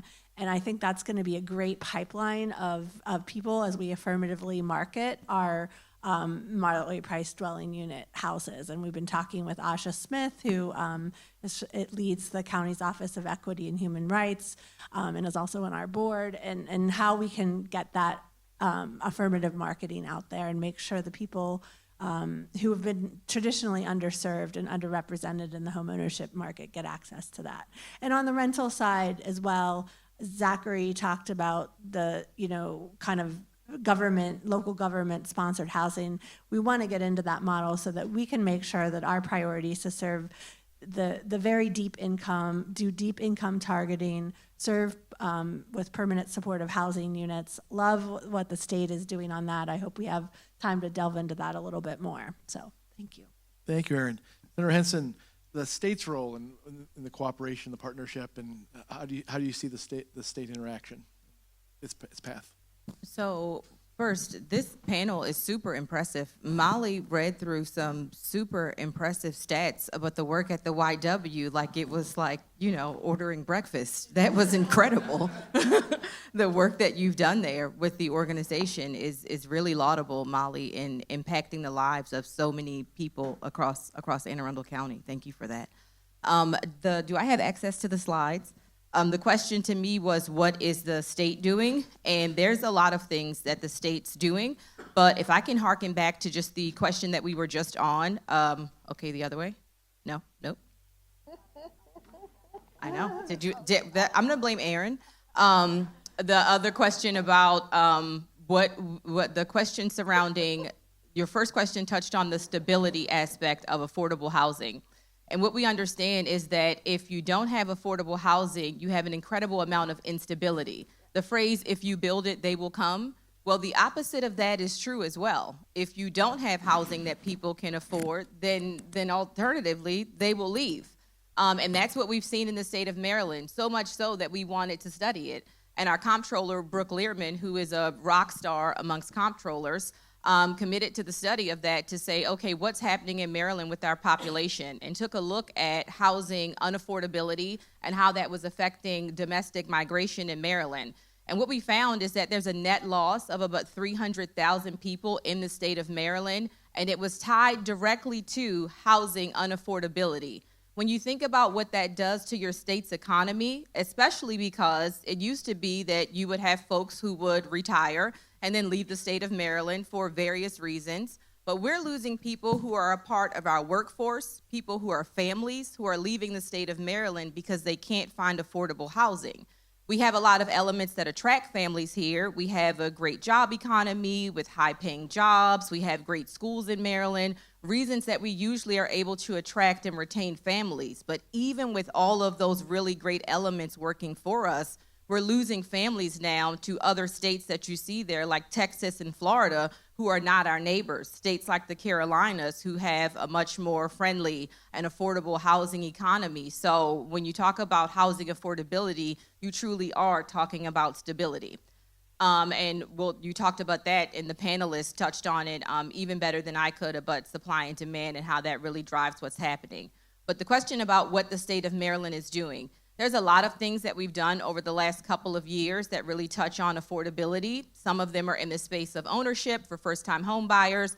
Some of them are in the space of renting for renters as well. One of the ones that I want to touch on is the statewide rental assistance voucher program. There is, of course, the housing choice voucher that exists on the federal level, but we created a statewide version of that. And to access the statewide version, you have to already be on a waiting list for the federal housing choice voucher. And then we created a state program that mirrors that. So the eligibility requirements are the same. In that discussion, I did want the eligibility requirements to be different, but there were reasons why we kept them the same. But we've created that opportunity, and I'm so glad that we did, because when we did, we had no way of knowing that we would have a second Trump administration, and our federal government would become a much more unreliable partner than it had been. So now we do have a vehicle for investing state dollars into rental assistance that's not temporary, it's not emergency rental assistance, but this is the rental assistance that help people who have a chronic unaffordability challenge. And we do have that ability there with the statewide rental assistance voucher. So I'm so proud of that program. We started that off with a $10 million investment, and that investment is growing. We do, just like with all the other programs, we see more of a need for that program than we have, populated it with dollars. So we hopefully will continue to invest in that program. But we also have a number of things that we've done surrounding affordability when it comes to buying a home, like the savings account. Now you can establish a savings account with your bank, and that money can be tax-free. So that money goes first. You save the money, and then you can get a tax credit that's a dollar for dollar offset, so that you have a savings account that can go towards the purchase of your home. You have that ability, and then we also did the alternative methods to determining credit worthiness. The barrier of credit worthiness was such a barrier for folks who were trying to buy their home, first-time home buyers. So those alternative methods where you could look at a person's utility bills, you could look at other payment histories to say, is this person going to be a good candidate? That was another thing that we did on a statewide level that we're really proud of. And then you talked about earlier today, the braiding of funds that creates these projects. Aaron uplifted a number of projects that are being supported by ACDS, and then almost all of those projects are also being supported by DHCD. So it's all the agencies collaborating together that creates the funding mechanisms for the affordable housing products. One of the ones that Aaron uplifted is the Willows development that's going on Forest Drive in Annapolis. They started to take applications yesterday. Tony Pratt is here. She's an advocate in Annapolis, and we are checking in with the folks who own and develop that property. And yesterday, when they started taking applications, the first person in line, speaking to that person who was number one in line, they knew that the applications would start at 9 a.m. They knew that the place that was taking the applications is a community center. It's an American Legion. The American Legion closes at about 10 p.m. This person had such a desire to be the first person in line that they waited until the building closed the night before, and they waited until everyone left, and then they parked their car in the parking lot, and they slept in their car overnight so that they would be there to be the very first person in line.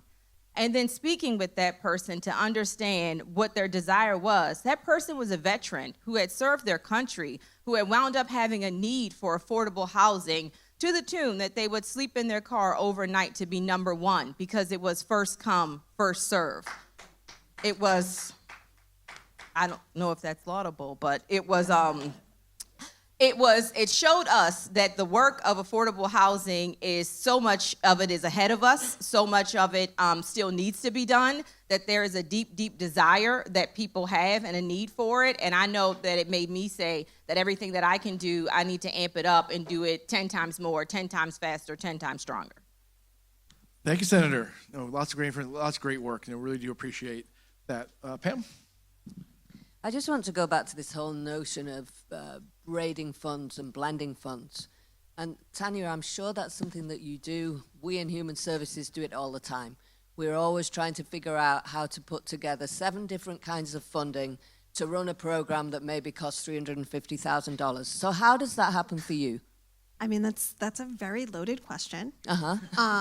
But I'll tell you that most affordable housing is done through tax credits, right? That is like the most common way that development, either through preservation or new construction is done with tax credits, right?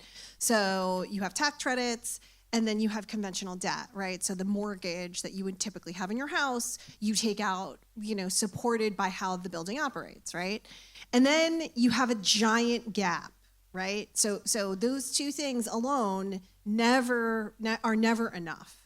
So from there, you really have to fund, I consider part of my job literally fundraising. Yep. Because you have to figure out, and the specialty projects I think are very helpful because, and I say specialty because domestic violence or foster youth or homelessness, these are all specific types of housing that have funding sources attached to them.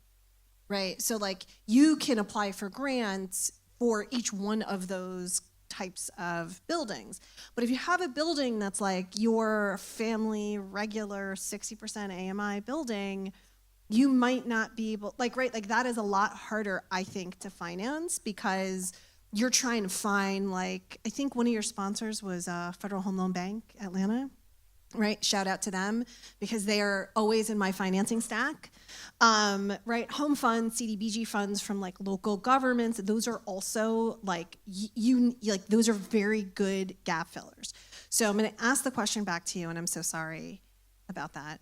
But the question really is, if home and CDBG go away and vouchers go away, the financing stack goes to how do you? I like it, my brain keeps functioning of how do you finance these kinds of deals? Because tax credits and debt are not enough. So I love the state voucher because I think the state voucher really it would supplant some of the federal vouchers. It's not going to be enough money. I'm sorry, but there's some money. And then I think, if there's no home or CDBG, then I think there's going to be a hole in the market, right? There's going to, I think it's permits. Is that how they track it, right? I think the permits will go down because you're not going to have enough money to finance any of those deals. I mean, maybe Enterprise has a big, pile of cash that it can give out. Maybe? I don't know. But you're going to have to find a different way to finance. I'm going to go to Erin to answer that, but simply to say, it sort of goes with a question that somebody asked in the audience, which is basically, county and state government can't fix all of this. So how can the rest of us be part of the solution? And I think that's the truth about braiding funding. It's all of us. My agency has 22 different sources of funding that runs into our agency, and that can be from business, from philanthropy, both individual and so on and so on. But I'm going to hand over to Erin because she's probably better at answering this one than I. Go ahead, Erin. Well, yeah, I do, and that's something I think we need to work on is exploring the philanthropic opportunities there.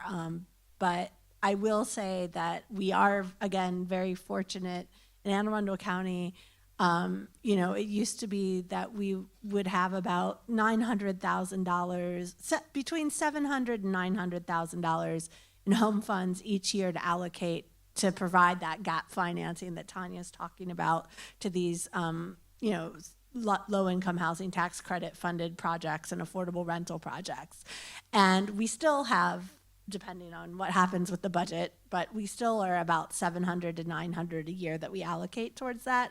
But on the flip side, we have about $7 million that we're allocating every year in housing trust fund dollars to make these projects go. So we are incredibly lucky, but that doesn't mean we shouldn't keep, exploring and leveraging other opportunities. And that's why I'm so excited about the model that we've talked about with Zachary that they've done in Montgomery County, and I hope you are expanding it throughout the state, because that's really leveraging the private market housing units to be able to then help subsidize the low-income units. And from an equity and fair housing standpoint, I also think that makes sense.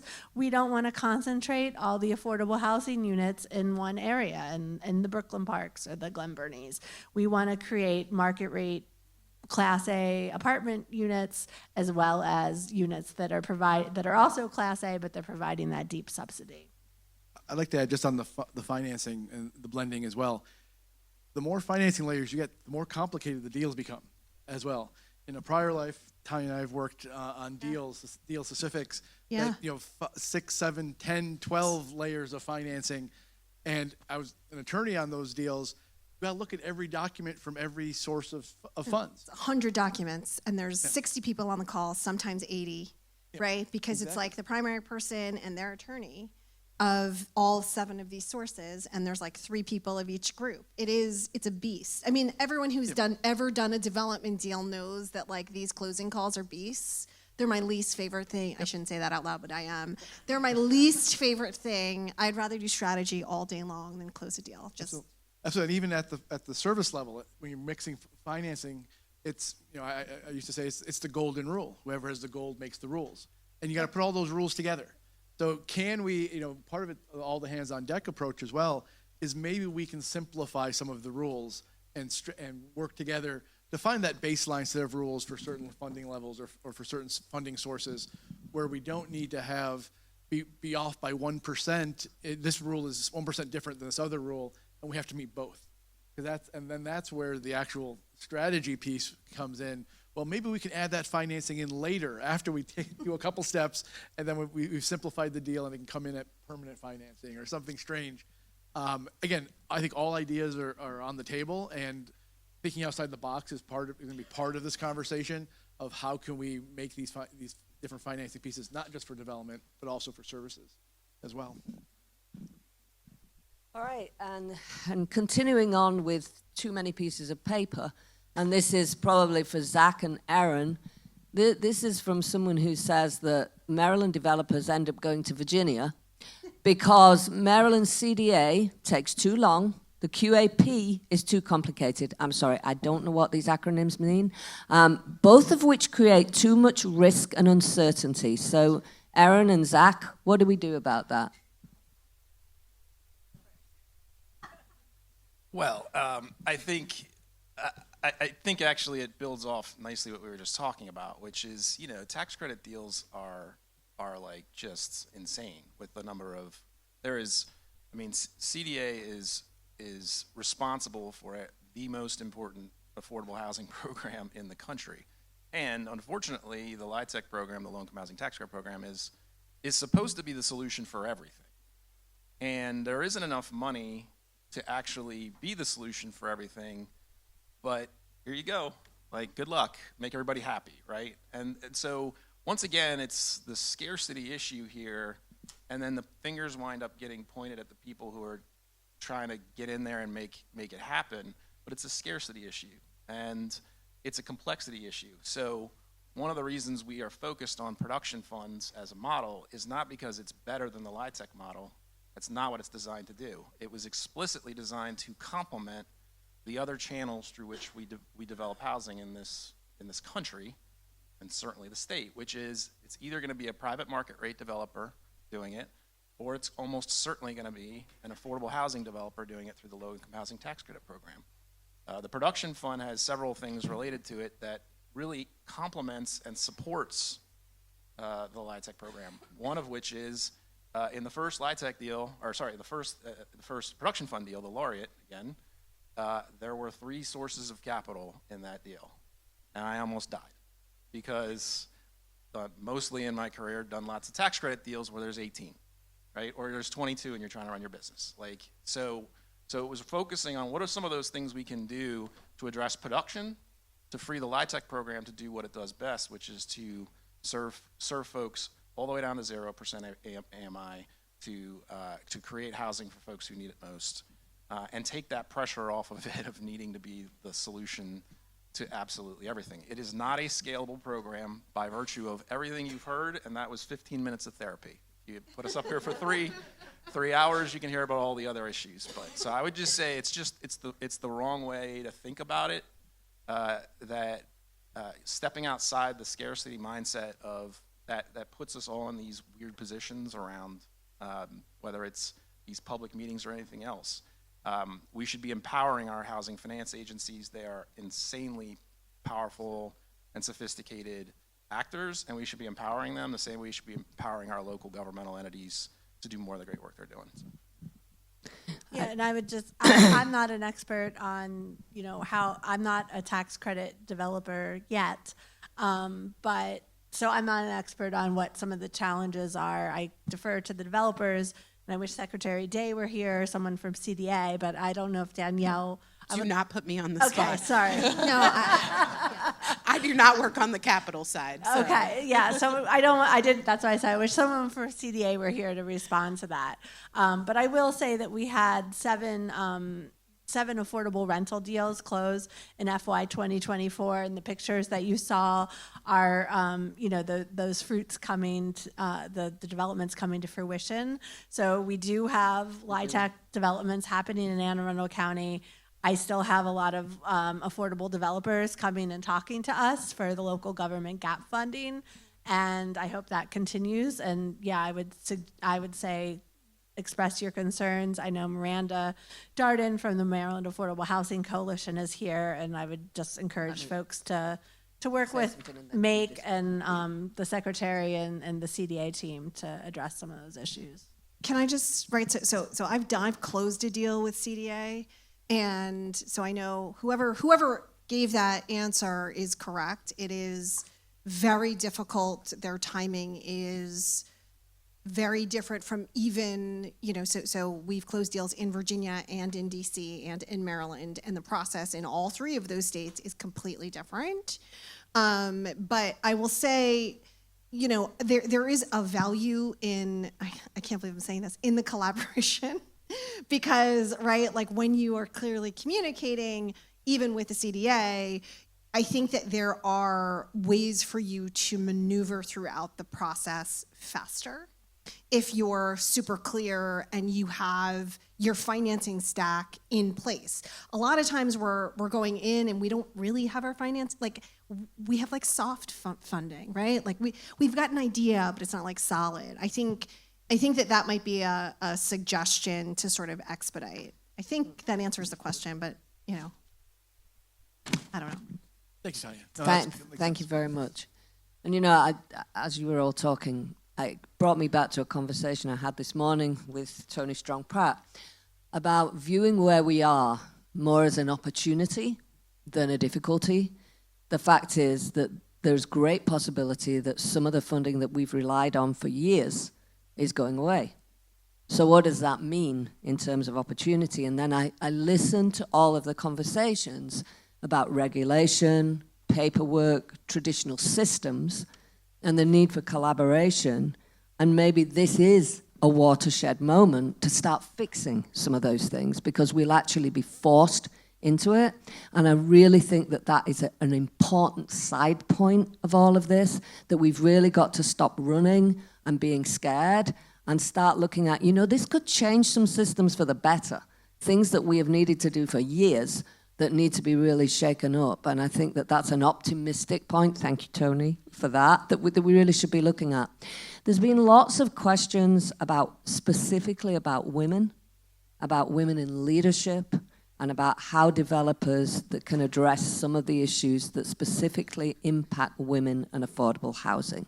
And why is that important? Well, because we know all of the reasons that women, especially single women, are more challenged by housing. They tend to be the ones with the children.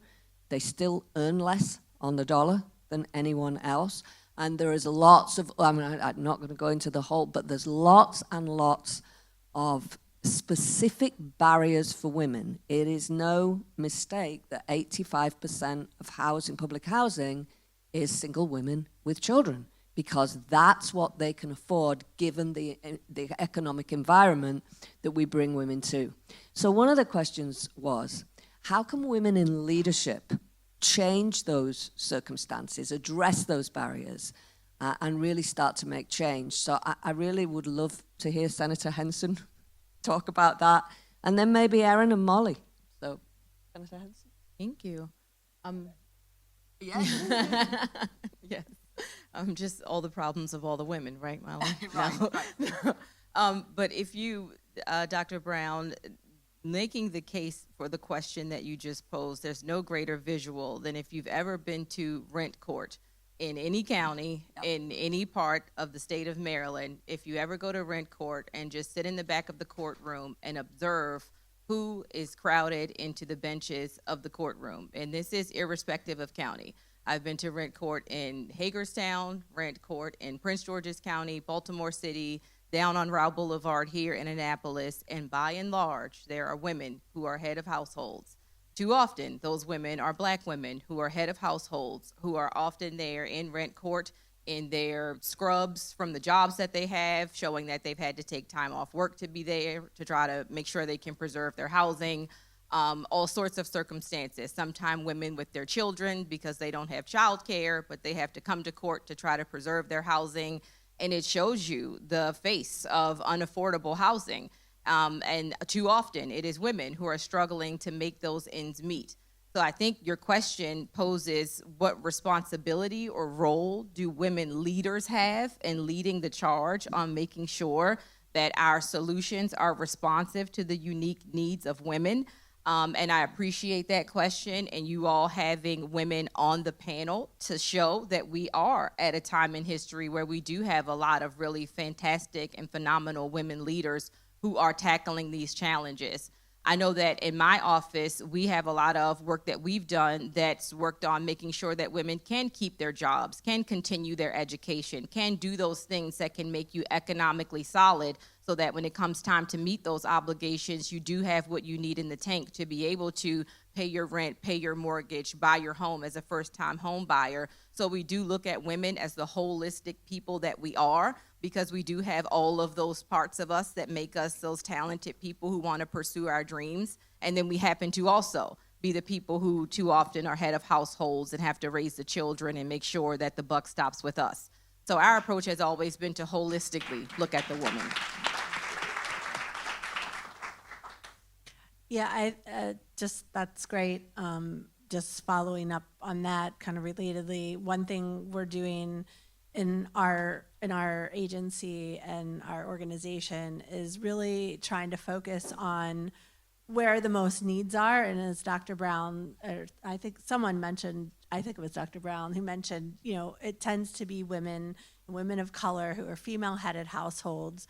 They have a lot of needs. And so things like, when we talk with a developer, I've been very clear, my team has been very clear, we're prioritizing, when all else is equal, we're prioritizing developments that are supporting family housing. That's what the most need is in the county. We're also supporting developments that have the most deep income targeting. For the low-income housing tax credit projects, you have to serve people at 60% of area median income, but those units or those projects that really incorporate units that are serving people at 30% or 40%, we're going to prioritize those for our funding. And then just from a leadership development standpoint, I'm so lucky to work with so many great women leaders already that we've have in our organization.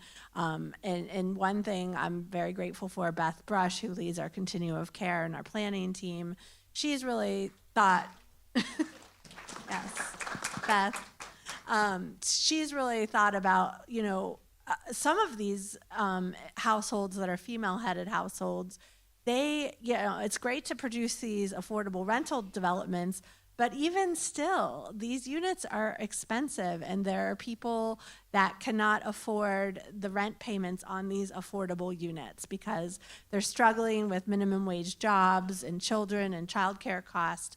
And so what can we do to bridge the gap? And so we've talked about some things like income-based or basic income, but we're also talking about other ideas about, how can we, maybe pay a rent subsidy so that we're not paying the whole thing, but we're paying a smaller subsidy to just help them get to that next level and stabilize their housing. So I'm really appreciative of Beth and her really creative and innovative idea. She's always thinking, and we're trying to develop that.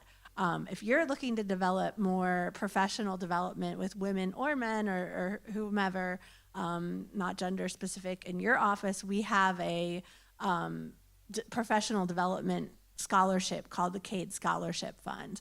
And that's open to nonprofits and community leaders. So reach out to us. Lindsay on my team can give you more information about that. I'll just add really quickly, talk less so about being in a role as a woman leader. And for context, my division is 30 staff and 28 of us are women. So the poor 2 men that work with us, I really feel for them every day. So on the good side, we have really strong representation around, female viewpoints and life experiences that we weave into our work. But one of the things I want to know, we've talked a lot about funding today, and sometimes policy is the solution, and data. So one of the things that's really important is that when we're looking at our community needs, we are disaggregating problems in our communities down by gender and race, because different groups are having different experiences. And we see this most with, I would say, with evictions. Black female households with children make up almost 60 to 70% of all the households that get evicted. That's the best data that we have. And there are policy tools, and a good example is the Renters' Rights and Stabilization Act that was passed last year, and it's been in effect for now 12 months. And in the time period, if you look at the time period before passage and the time period after, eviction filings for failure to pay rent have dropped 9%, and evictions have dropped 8%. And why was that? Because we increased eviction filing fees through that legislation. We prevented evictions in extreme temperatures, and so that also helps folks, especially during winter seasons, extreme heat. We capped security deposits at 1 month's rent to make it easier to get a new place if you have to move. So lowering, yeah, we can clap for that, right? So I think part of it is like we need to do a better job prevention, but we also need to remove those barriers. And I think the barriers are higher for families, which women are disproportionately leading in lower income situations. So things like they have to be able to get a multi-bedroom unit. That in and of itself is a barrier. We know there's pay gaps and gender equity issues there. We know women need childcare and affordable childcare at that. I don't know about you, but I was really excited when my child started attending public school because I was paying $15,000, $16,000 a year, and I'm in a 2-income household. How does a single mother with multiple children afford childcare to be able to go to work and pay for a multi-bedroom unit in a place like Maryland? It's incredibly difficult. And then there's little things like transportation. The bus may not be a realistic option for a family with multiple children that has a stroller. They might need a car. There may be other types of barriers that prevent women from going to work, getting livable wages. We have to think about schedules and all of that. So I just want to encourage all of us that sometimes there's policy tools. It's not always a funding issue. And the way we figure that out is by using data, by really unpacking and disaggregating these different needs that we see. Because there's other types of services, other kinds of interventions we can deploy to make a really meaningful difference. Because now we have 8% lowered evictions over last year, and that mostly benefits women. That mostly benefits families with kids, because that's who's disproportionately impacted. So unpacking like where those disparities exist, both for women, for minorities, for other types of, sexual orientation, other types of disparate groups, is really important as we think about policy interventions and how we prioritize resources, and being really intentional, I think, to address inequities and disparities. Molly and Tanya, if you want 30 seconds each. I know we're pretty close to time here. Pam, I'm going to say this. I think one of the biggest things it just keeps coming back to is we really need to invest some significant funding into childcare. Yeah. I think that is just, I've been doing this a long time. I'm a social worker by trade. And I look at the folks at our Safe House, and we have 2 of our wonderful team members, Anna and Elena here, who are boots on ground. And I keep thinking I would almost rather just see them on the stage than me, because to hear the just direct piece of this, but both of them are like, no, thank you. But I would say this, when I think about the barriers for many, many years of women or families in general, and what is keeping them from just being able to sustain their own, they want their independence. Nobody wants to be taking, quote, the handout. So I would say that would be the huge investment. I do also just want to directly say I appreciate Senator Henson, because for those of you who don't know, she actually started her career, and we'll pretend that we had anything to do with where she is today, which we do not, but as an attorney with the YWCA doing peace and protective orders. So she very much knows the barriers to what we're doing, and I appreciate being out there. And the last one I would say, I'm going to keep coming back to the idea of MPDUs. I really am. I love the idea of them. I think it's an opportunity for a nonprofit like us we can raise the money, purchase those, and help people kind of learn how to manage their money, maybe put some money aside so that they have down payments for future or for childcare, things like that, right? So I think for us trying to invest as an organization, supporting individuals, and then the other thing I'll tell you about support on that is as much of our funds as an organization that we can sustain and maintain for our operating, that helps us provide what's called client assistance to our folks. So, somebody's going for an interview, they don't have clothes, they don't have transportation. We're giving out a lot of Uber cards, et cetera. So let's just get practical on some of this. Let's give the initial support, because as I always say, either we pay now or we pay a lot more later. So let's give the support on the front end, and people want to be independent. So that's what I would say. Tanya, do you have anything? Fine. Oh, okay. I guess, there you go. No, thanks, Zach. I guess this question isn't really for you. It's all right. So I think the other thing that we can do is we can hire women, right? Yep. We can hire women of color. And I think, I think hiring practices in trying to help, right, help everybody have the same opportunity. I had someone, so CSG was founded in 1978, and 3 years ago, my partner and I bought out all of the partners, and we are, a women-owned business. And our hiring practices dramatically changed. So we were 98% white male. This is a true story. And now we're like 60% minority and 75% women, right? Yay. And so part of that shift was I'm in finance, I'm in development finance, and so that is still a white male dominated, no offense, Zach, dominated industry, right? And so the idea that we're if we're gonna try to promote women, we don't just do that in providing the services like these amazing women provide, but it's also like, what can I do? Like, I can actually hire young minority women and train them to do the work that we do so that we're changing the way that our industry looks over time. Yep, that's about it. Pam, do you mind if I add just one other thing? We talk a lot about women, but I also want to make sure we lift up by supporting men, we are also supporting women. Okay, and especially when we talk about incarcerated men, et cetera. So one of the programs that the YW has done is we actually got a federal appropriation to help with housing for men who are coming out of, and we're really looking for a lack of recidivism. When you think about the pressures that happen, and I am not condoning domestic violence on any level, okay, but when you think about the stressors that are in place, if we can assist in lifting up men and their security, et cetera, I think we're helping women as well, we're helping families. So I just want to make sure we don't say women without including who else is at the table. Well, I think we have to come to a close. Thank you very much, everybody. This has really been a fantastic panel. I've really enjoyed listening to you. We are breaking for lunch, I think. Right, David? Come back. And come back here for 1 o'clock.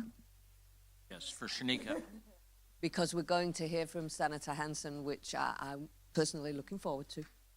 And now, of course, it's my greatest of great pleasures to introduce Senator Shaneka Henson, who is probably the most hardworking person here in Annapolis. I don't know how she keeps going. She does amazing work. Burl will tell you. I'm going to hand over. There's no way to do it except to have her speak for herself. Thank you so much. The title of the hardest working woman, I'll take it any day. Any day, especially by Dr. Brown. That's a high compliment.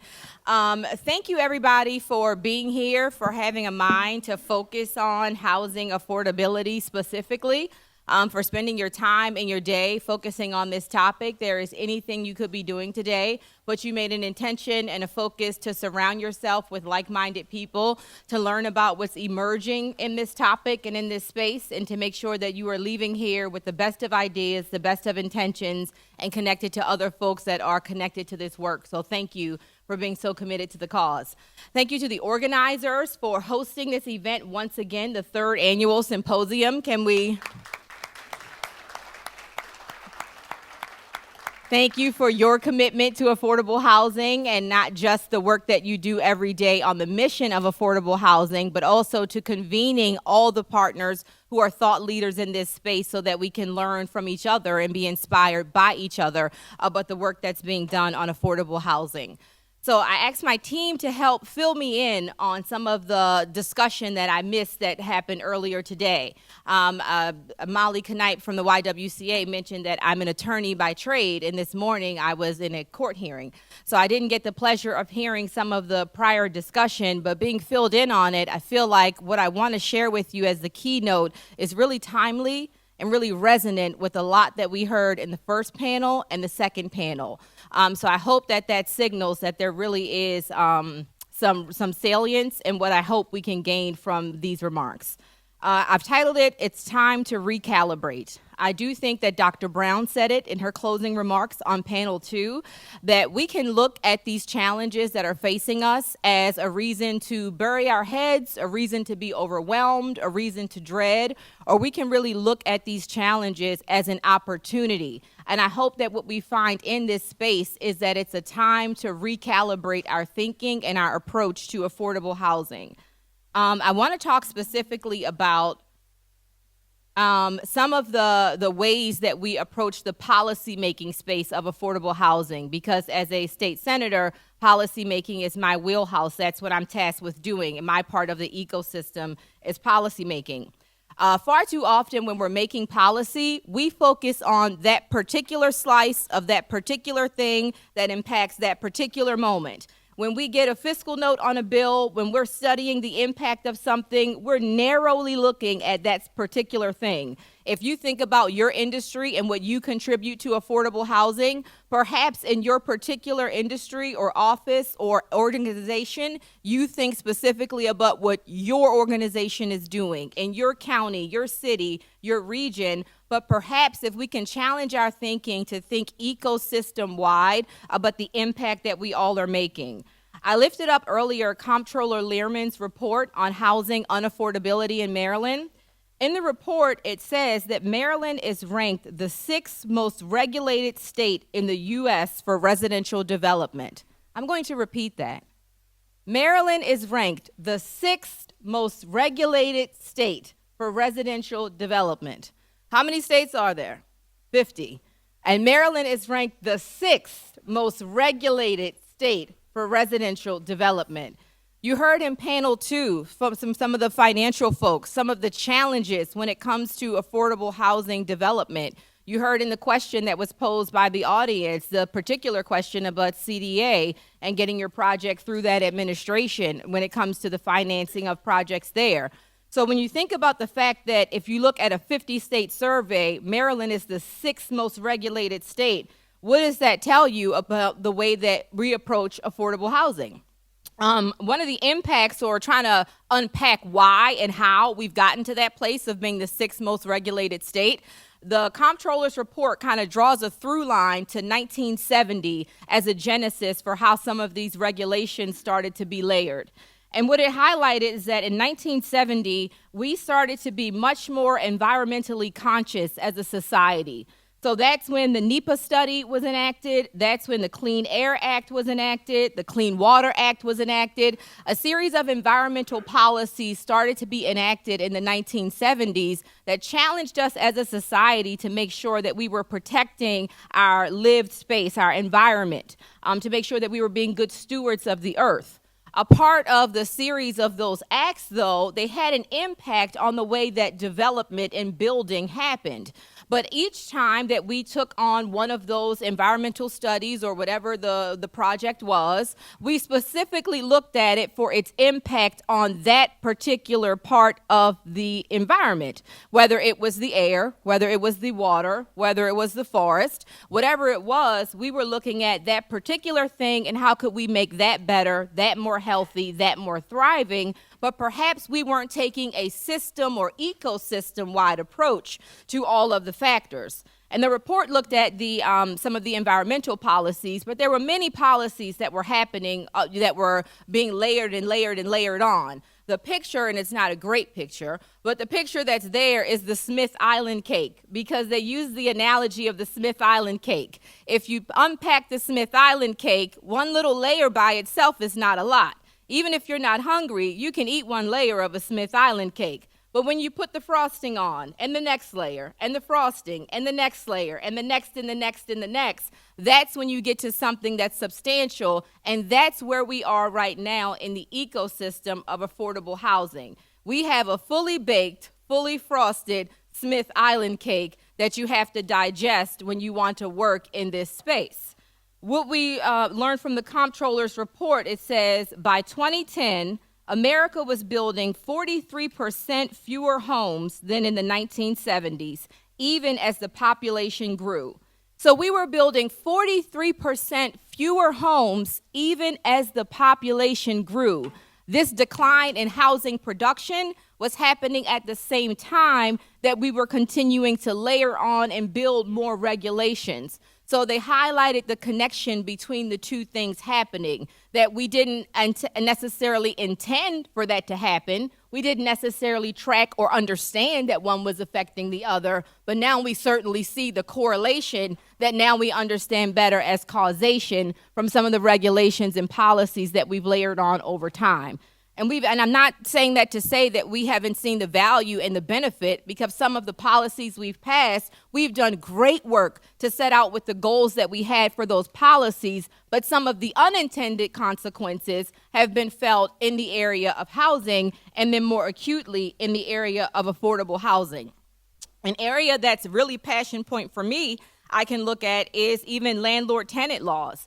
I am a huge advocate for tenants' rights, and it's something that really excites me in my role in the Maryland Senate. It's advocating for tenants, and we heard some of the great work that we've been able to do for tenants that was here on the stage today.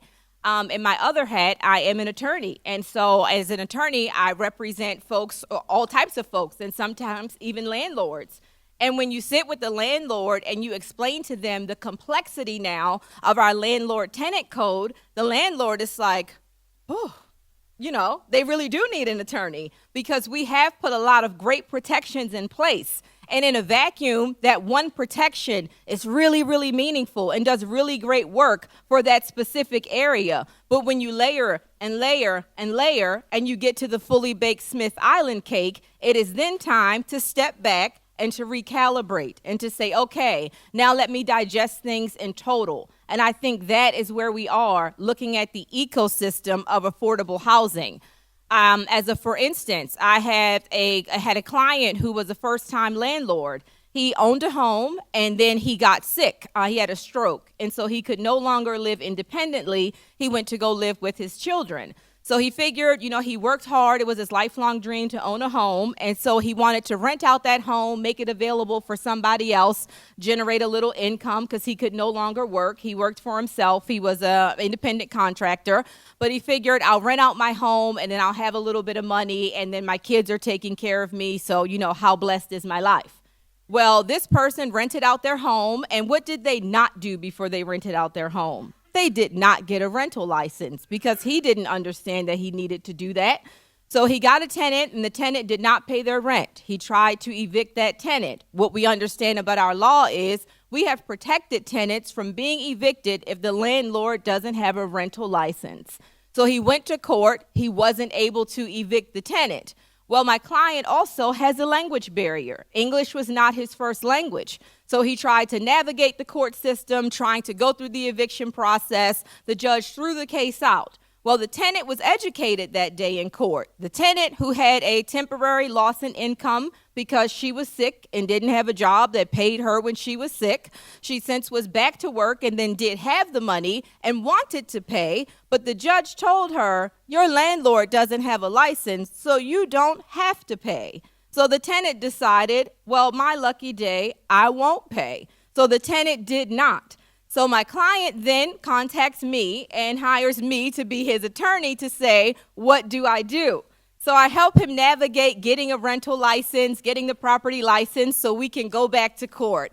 By the time we go back to court, it is now 3 months later from the time he originally tried to go to court. His tenant is now working again, but his tenant has not paid rent in 3 months because when they went to court, they were informed that as long as your landlord doesn't have a license, you are not required to pay. So my client who had this property that he invested in, it was his, lifelong dream to own a property. He is now disabled by way of having a stroke, living with his children. He is now 2 months behind on the mortgage of the property that he owns, and he is desperately in need of payments coming into this property or getting a new tenant. So then we head to court to try to get relief for that landlord. Ultimately, after a series of things happening in court, we finally get to the end. My client recovers possession of his property 6 months later, and he says to me, thank you so much, but now I will have to sell my home. I cannot continue to hang on with it, so I will have to live with my children forever. I thank God that I have them, but this home I worked so hard for, I will not be able to keep anymore. That was his story, but that is the layering and the layering and the layering that happens. And when you make one law and you make that law in a vacuum, it can do really, really incredibly good things when you think about only the one isolated benefit. But when you think about things in the ecosystem of what's happening, sometimes your approach has to be more nuanced. Sometimes your approach has to be different. And I think that's where we are. We are at a moment of recalibrating. We are at, can you digest the Smith Island cake? Maybe one layer, maybe one level of the frosting, but how about the entire cake is where we found ourselves. We know that for a lot of our laws too, they don't just have the state level that focuses on them, but we have counties, we have cities that are actors in the laws as well. So as we make laws in the General Assembly, we have to look to our state and our local partners to see what they are doing as well. We can't simply make policies in a vacuum. I think the next complexity that we are also digesting as we look at recalibrating is our state, our local, but also our federal partners. We know that we have an incredible amount of people who are really left in a very vulnerable position due to the uncertainty of the federal government. In the state of Maryland, over 200,000 people receive federal assistance for their monthly rent. Over 200,000 people who are relying on the federal government every month to honor the commitments they've made to pay the monthly rent. When you look at the slide graph there, understanding that there are folks on a spectrum who receive housing choice vouchers, some in public housing, some who are in elderly supportive assistance, and then some with the USDA Rural Rental Assistance Program, but all of them relying on the federal government to honor the commitments that they've made. I think that what we've seen happen here recently has put us into a posture where we have to re-envision our relationship with the federal government permanently. I am not saying we have to change everything all at once, but we have to re-envision permanently our relationship. I teach a course on political science, and I say to my students that the Declaration of Independence, if you read it in earnest, it is a breakup letter. It is the founding fathers saying to the king, King, we don't like you, and these are the reasons why. And they say, these are the things that we want to be better. This is how we see ourselves, and this is how you don't see us. And that's what it is. I think we have to recalibrate and rethink how we see our relationship with the federal government as it relates to all the ways that we have left our citizens in Maryland vulnerable for their monthly place to live, the assistance that comes monthly to make sure that they are safe and they are housed. We have to think about what measures and stopgaps can we put in place, what sort of protections can we put in place to make sure that if we don't have the sort of leverage and relationship and reliability on the federal government that we once have, that we have a strong plan B and a C and a D and a E, that we have some sort of measure that's in place that says, if things go awry, we can still keep you housed and we can still keep you safe. So I think that's something that we have to think about. And then I think about the next thing that we have to include in the landscape of affordable housing is probably the folks who are not in this room today, and that's the community of naturally occurring affordable housing. And I'm not even sure if that's a real term. It is? Great. And when I think of that, I think of those communities that are not subsidized by a federal, credit, not subsidized by a state program, but these properties are properties that have, based on the market, based on the rents that they can command, they are affordable for folks who work every day. There's a Harvard study that says 75% of affordable rental units receive no subsidy. 75% of affordable rental units receive no subsidy. Now, I'll tell you how you are still an important part of that. It's because a lot of the reasons that these places are affordable is because they are your neighbors. If you look at the city of Annapolis here, there are a lot of communities where the average price of a home is less than communities that have similar homes, but those communities are adjacent to public housing communities, and so those average home prices are less. So there are people who can afford to live in the sailing capital of the world because their neighbors are public housing residents. There are people who can afford to live in communities that, are communities that are wonderful because of their proximity to other communities. What you contribute to the ecosystem also helps to create another ecosystem of naturally occurring affordable housing. There are other factors. There are some communities that are older. They were built at times where luxury amenities were not standard when you were building housing. And so they were built and they're older, but they're still good and decent places to live. There are some places that are, vestiges of redlining. And so they're communities that were underinvested in. And so there are naturally occurring affordable houses because they were considered less desirable places to live. So the market responded to that with the amount of rent that could be commanded for those properties. But there are a number of places where we have naturally occurring affordable housing that's happening all around us. But the phenomenon of a naturally occurring affordable housing is, in my mind, a perishable commodity. It is something that you have to identify and preserve if you want to maintain it. Because what happens is if you don't, it becomes a very, very attractive investment. And once it becomes an investment, it is no longer preserved for affordability. It is knocked down, it is rebuilt, it is turned into something different. And so I was looking at what are some responses from other cities and other places. What are people doing to preserve their natural affordable housing? There are places where some of the responses, when you're talking about single-family homes, it's similar to what we do with historic preservation. If you want to alter a home in the historic district in Annapolis, there's only so many alterations you can make. There's only so many things you can do to modify the home because you have to preserve the historic character. So there are communities who have said, we don't want you to disturb the natural affordability that exists in these communities. So the zoning code says your alterations can only be but so far, but so much, but so big. I kind of think of it as like an ungentrification. That, if you move in and you're going to improve these properties, you have a scale by which you can improve the properties. That way you preserve them for affordability. So there are places that are taking that approach so that you maintain that value. There are other places that are looking at them, perhaps if you have a multifamily unit and you want to be able to preserve the affordability and attract a buyer who is not going to, knock it down and rebuild luxury apartments where the rent is $3,000 or $4,000, but just manage it for scale. You can do things like, I know Miranda Darden, Affordable Housing Coalition, was exploring having a payment in lieu of tax that could be negotiated by the counties for any property that would be willing to enter into an affordability covenant.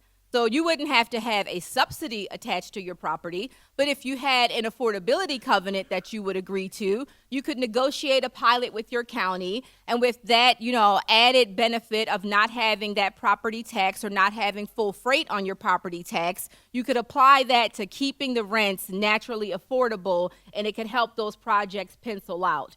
So there's a number of ways where preserving the natural affordability is something that we can do, but I would also challenge us that it's something that we must do. And then I got a chance to speak a little bit earlier about the fact that if we don't do this, there's some things that we know we can look forward to in the future. And one of them is losing folks in the state of Maryland. Understanding that our out-migration in the state of Maryland is telling the story of the unaffordability of housing in this state. We are losing people to states that have housing that's more affordable than Maryland. Out-migration has a flow because you don't just lose people out of your state, people come to your state as well. What we're seeing in the trends of people coming to our state is people are coming from states that are even more expensive than Maryland. So they are also fleeing the states that are unaffordable as well. So we are a haven for some folks, and then for the folks who are here who can't afford Maryland, we are losing those folks. What the report said, though, is that our economy silently is being supported by the folks who migrate to Maryland who are migrating internationally. Our domestic immigration, our domestic migration in and out of the state of Maryland, if we just looked at those numbers, our economy would be in very, very bad shape. So we really are propped up and supported by our international immigration that's keeping the state of Maryland together. So for whatever your opinion is on that, I would encourage everybody to read the report to really deep dive and understand that we have some numbers in the state of Maryland that tell the story of what our economy really is. So I would encourage us to understand that if we don't build the housing that's affordable to the folks who call the state of Maryland home, those folks will no longer call the state of Maryland home. So we do have the opportunity to preserve naturally occurring affordable housing, to rethink the affordable housing that we have that's reliant on the federal government, and to make sure that the barriers that perhaps we have put in place, that we consider those barriers in the broader context of the full ecosystem. As we explore what it means to define affordable housing, I would like to throw out two more things into the fishbowl of affordable housing, if I may. And then hopefully as we put these conferences together, David, inviting some folks from these industries, I think would be a great thing to do in the future. One of them is mobile home communities. My office, we are working with mobile home communities to help to better understand the challenges that exist there, and then to preserve the affordability even in our mobile home communities. We have done a lot of things to revitalize the landlord-tenant code that is in Title 8 of our real property article, and then Title 8A is our mobile home code. When you even look at them side by side to see the body of work that's gone into protecting tenants in residential homes, and then if you look at mobile homes, we have left those residents behind in the way that we have cared for protecting their rights, whether it be as consumers and the lack of leverage against their landlords, or whether it be in the quality of things like their drinking water that exist in our mobile home communities. But we have a lot of work to do to continue to work with our mobile home residents to make sure that the affordability of their housing is preserved. And I think they would make a wonderful, wonderful part of the discussion that happens in rooms like this, because they are an important part of the ecosystem of affordable housing. And then the second part that I would love to add to the discussion is people are more and more living in communal living situations. And what I mean by that is when you look at a home, you might ride down the street and see a home and think that one family lives there. And whether it's formally or informally, what you may come to know is that perhaps in a city like Baltimore, you may have people who rent a room. And that person doesn't rent the entire home, that person rents a room. And they don't have roommates who they know from college or who are their best friends from childhood, but their roommates also rent the individual room. And there is a growing and emerging market of people who are living communally, renting rooms, because the market to rent an entire apartment or an entire home has become so unaffordable that now folks are renting rooms. They are living communally in formal and informal arrangements. That is a part of the naturally occurring response to an unaffordable market, because as homes and rents become unaffordable, people sometimes wind up on the streets, but a lot of times people make adjustments to accommodate to what the reality of their income is. And that communal sort of living is something that's happening more and more. So I would love to see us have more solutions for that community, more visibility on that community, more understanding for that community as well. And I know in my office, we are challenged to do just that. So I appreciate everyone's time and attention and thoughtfulness on the issues of affordable housing today. It has been my honor to be your keynote speaker, and thank you so much.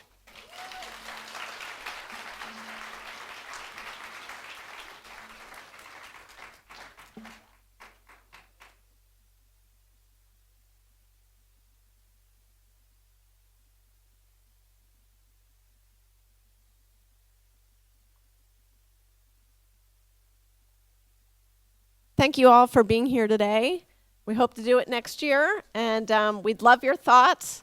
Please, voice your opinions, send us an email, tell you what you think about the new format. And thank you, everybody.